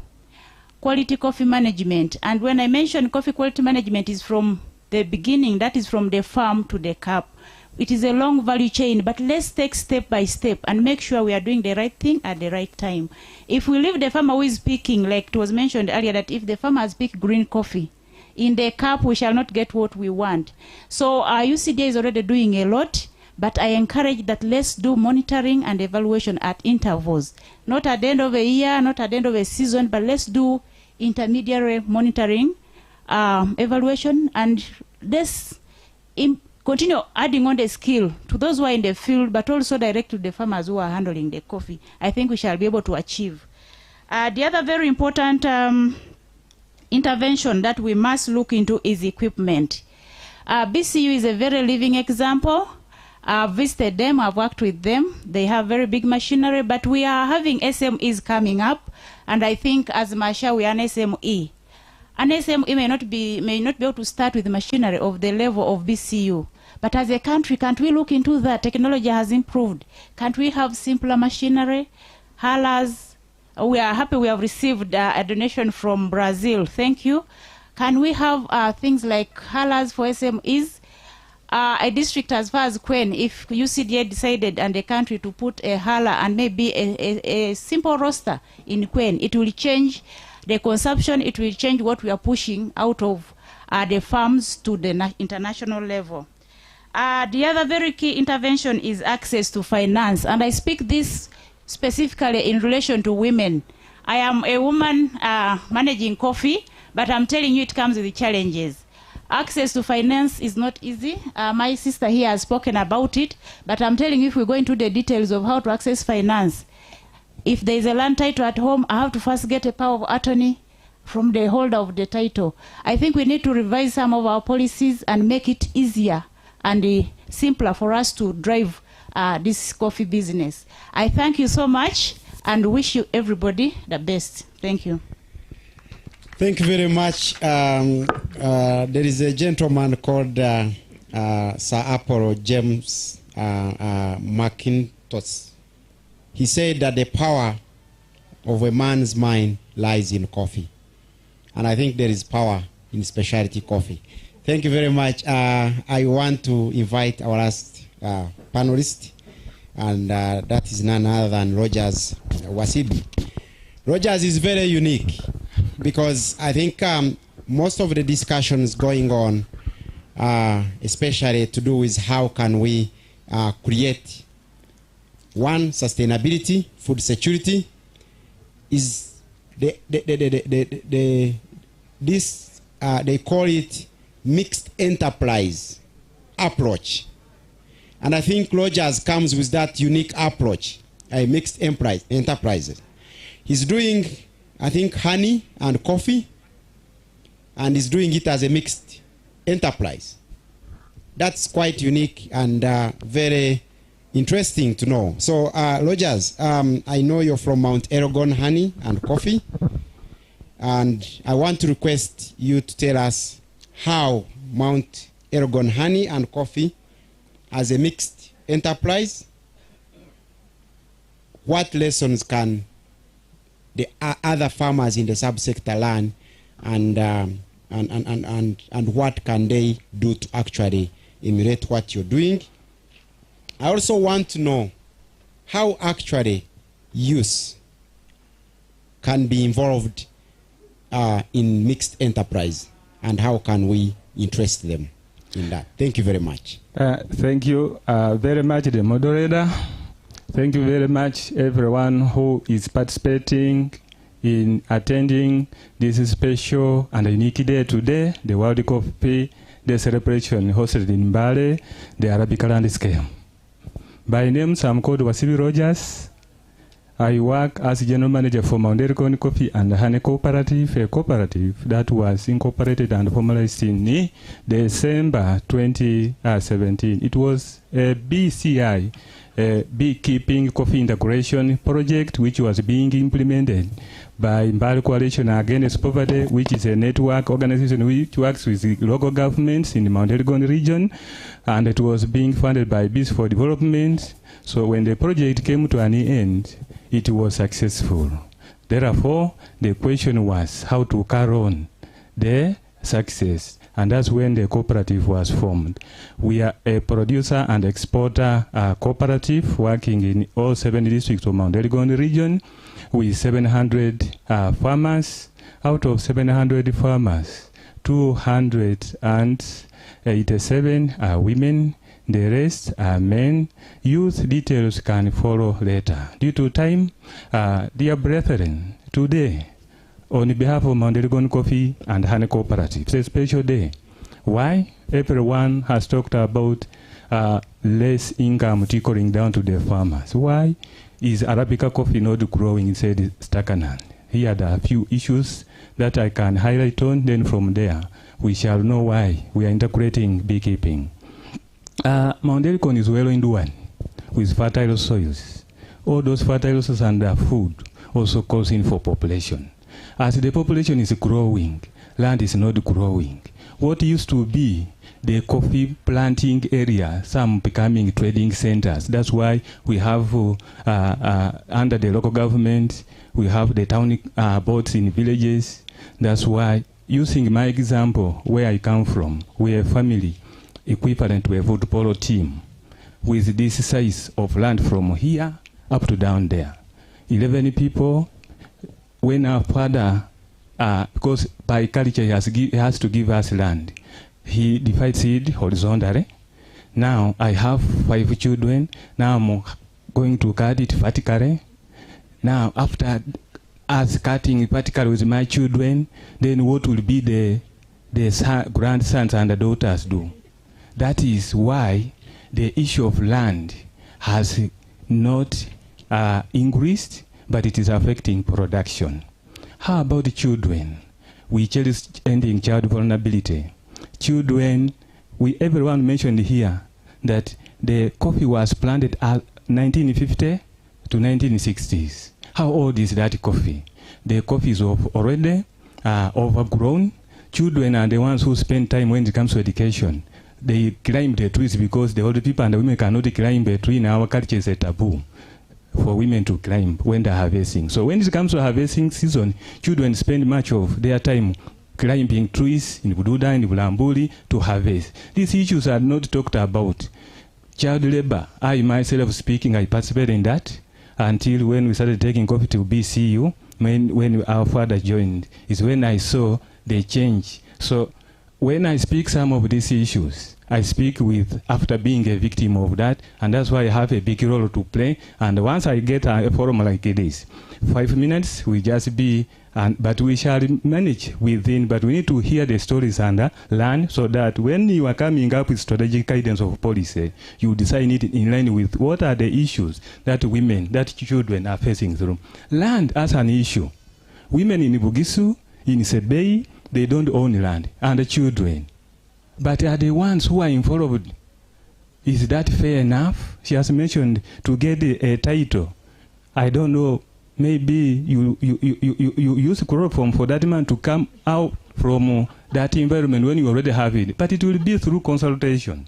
And it can cause conflict, and also now we lead to what we call domestic violence. But that is the reason why we are integrating roasting of coffee from the origin, thanks to Agriculture Development Program under MAIF and the UCDA. We are roasting coffee from the origin.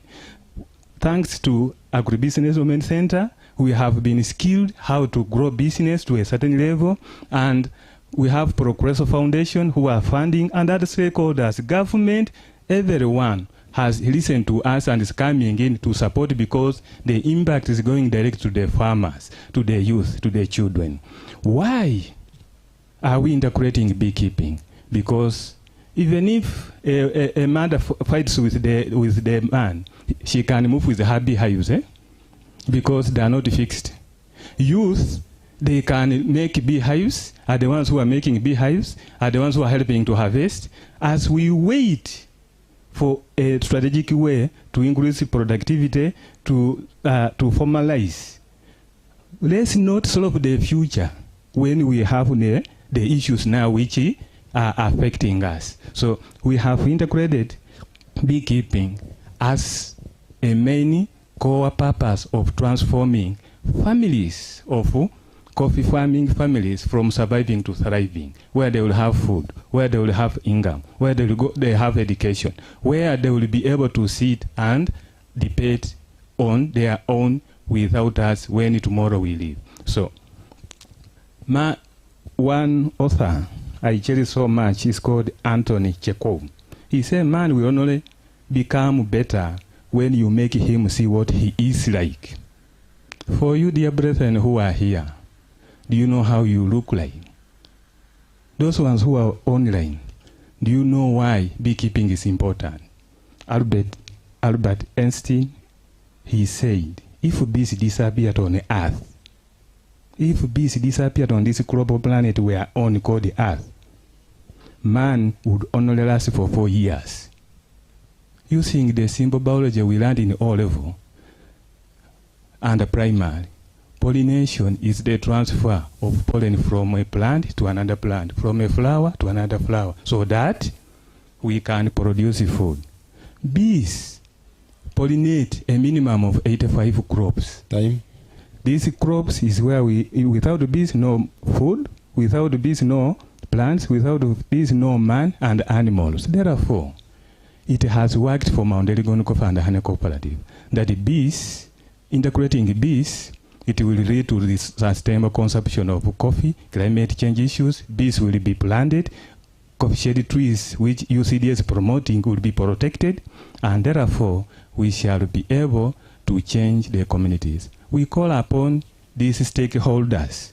We come up with what we call territorial branding and marketing strategy for Mount Elgon Arabica coffees, so that we can do integration, we can develop, we can empower, and we can transform. For God and my country, thank you for this opportunity. Thank you very much, Rogers. I think there's quite a lot. The discussion has been really rich in a lot of cross-cutting issues that I would have loved the audience actually to respond to, and again, further the discussion. However, I've been informed that whenever it turns like this in Mbare, then you expect rain to come. And then if it comes, then we have trouble with lunch. So I've been told that we need to cut off the question session. However, I don't want to do injustice. I still have 4 minutes. If I can have one question, 2 questions burning, but I have only 1 minute. I have only 4 minutes, so it means each question must take 2 minutes. 1 minute to question, 1 minute to answer. That's it. Thank you very much. Any burning question? Thank you.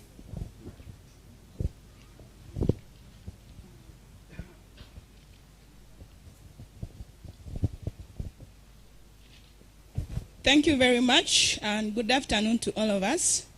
My name is Esther from Solidaridad. I have 2 burning questions, but allow me just ask one. And this one goes to Josephine, the one from Agricultural Business Development Center. Well, while we appreciate the fact that finance is really very important for the farmers, but the farmers have experienced a lot of challenges when it comes to the requirements and the payments, basically because the agricultural sector is very risky. Now, the farmers then have an option to use their local VSLS. Please give a comment on that. Thank you so much. Thank you. Any other question? Burning one? No. Thank you very much. Very perfect audience. I appreciate it. Yeah.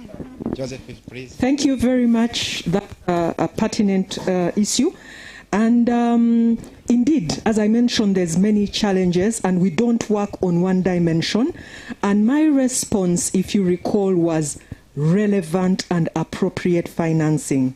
So some of the linkages, like you heard from Mount Elgon, even not own country, but there is an appreciation of what is specialty coffee or what dimension in terms of inclusivity that an FBO is doing at that point in time. Then there is trade finance where it's appropriate, and it is actually more relevant for an exporting entity directly. So where VSLs are also the issue, and though it's not a coffee area, our main work in VSLs at the moment is in northern Uganda.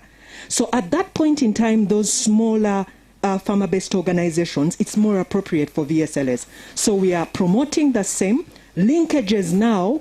The next step is those VSLs to other entities where it's going to cause an opportunity for increased efficiency, because they have limited sources of financing. But if you link them to a more traditional financial institution which can leverage what they've already collectively put together and give them more, it can create growth. So the issue is not, we are not locked on one form of financing. Some of it is value chain financing, input supplies. Some of it is even from out of the country, as he mentioned, Progresso. If we can link you, because you're linked to a good market, then we'll do that. Thank you very much. Thank you very much. Again, as I said, I really appreciate the discussion we have had. I believe that there is quite a lot of synergies that have come out of this discussion that we can leverage on.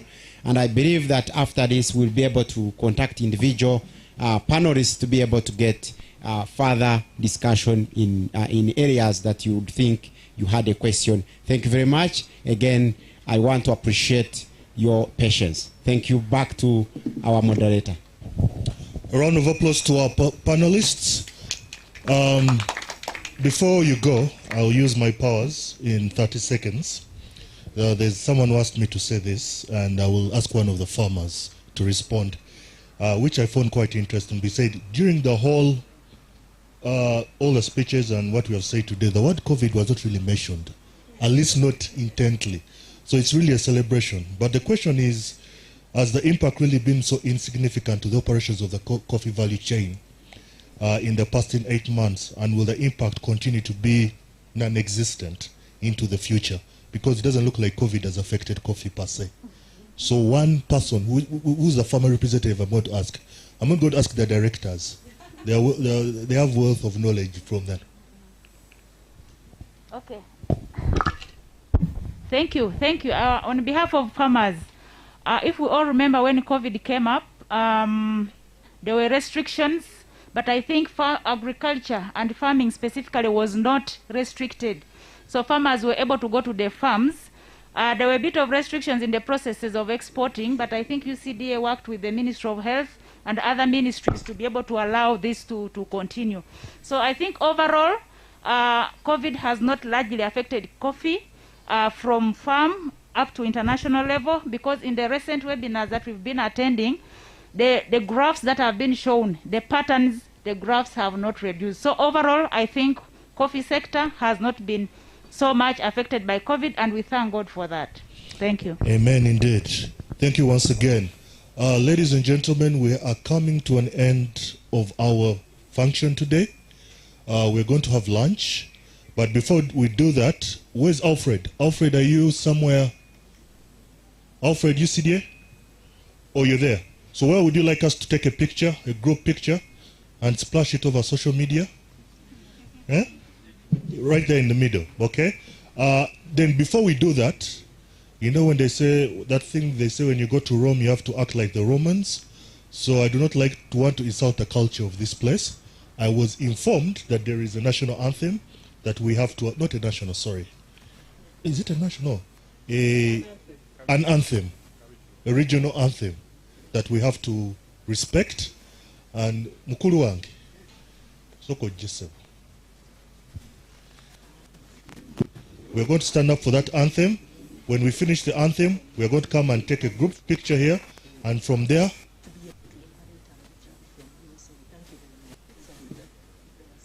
oh. Okay, I do apologize. The picture is actually for the winners only. It doesn't mean the rest of us who didn't win, we are not worthy, but let's just be considerate to the people who won. So the winners of today's event, after we finish the anthem, we'll come to the middle, we take photos, and then after that, all of us can go and have lunch. To those who are traveling back today, journey masses back to your different destinations.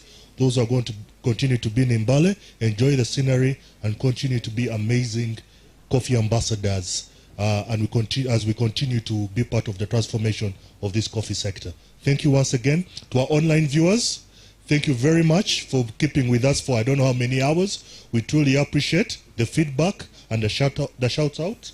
So God bless you and continue to have a lovely day on to the weekend. So if you could educate me on this anthem and then we stand up. Bamasaba anthem.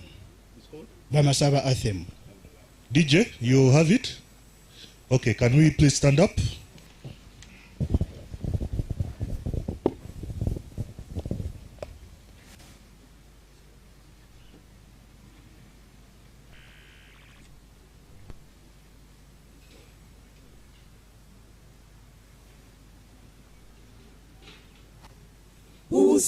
Usimawele lweshishalo masaba Chimo mukuka wefe uwe shirifa Chimo imwanyi nilukinji masaba Chimo bibindu biyangisa babandu Usimewele uwe shirifa Amwongeleti habihunine nine Feba masaba ube atwela Nekwombe hechisha no shefe masaba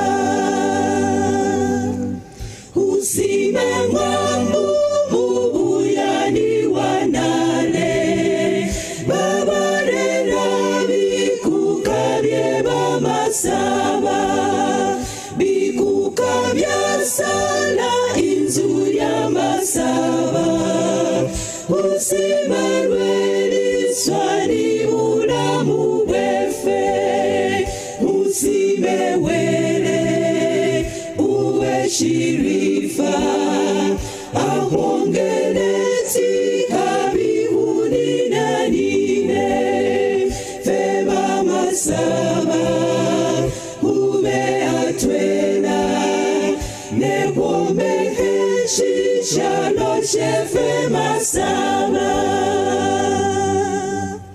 Ulomba wele alinde umukuka Amuweka makesini ulamu muleyi Ahuyete umone imbalu yefe Witu base kwinyuhe bamasaba. Thank you very much. We can take our seats. Very beautiful anthem. I thought I had coffee in there. I don't know if I was the only one. Mwani. I thought I had it there. I would like us, I'm going to talk to him and see if I can get a translation. I thought I was dreaming coffee only, but since she also had it, then it means. Lastly, as I thank you for coming here, please take note that we'll do this again next year at the Kamama Estates. Mr. Luzinda, I'm being told you should wave. You're going to be our host next year, correct? Yes, so we shall be in Masaka next year around this time. So we look forward to some amazing things there. So please, as the winners come to the middle to take their the photographs, the rest of us, now who am I going to talk to about lunch? Is the lunch ready? I don't want to send people there when there is okay? All right. The rest of us can then move towards the serving point and pick our lunch, and we continue to network and enjoy each other's company. God bless you, and all the best to each one of you. Thank you very much.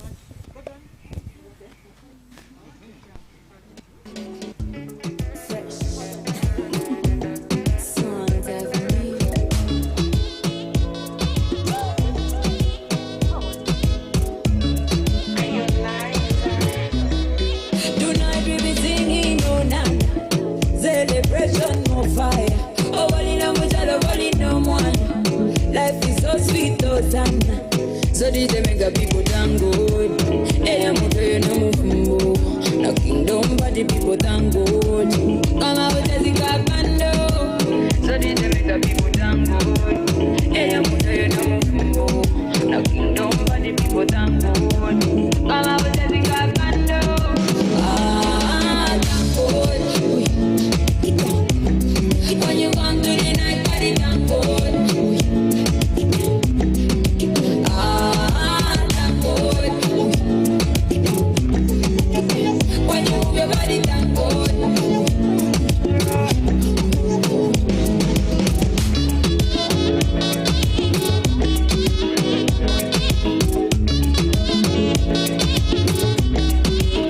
Hey. Make a vision that will make it happen. Make a vision that will make it happen again. Hey, hey, hey, hey. So when you move your body, baby, get ready. Get ready. So when you move your body, baby, get ready. Get ready. Now DJ play the song with thank God. Ella muto yo no mufumbo. Now everybody sing Hosanna.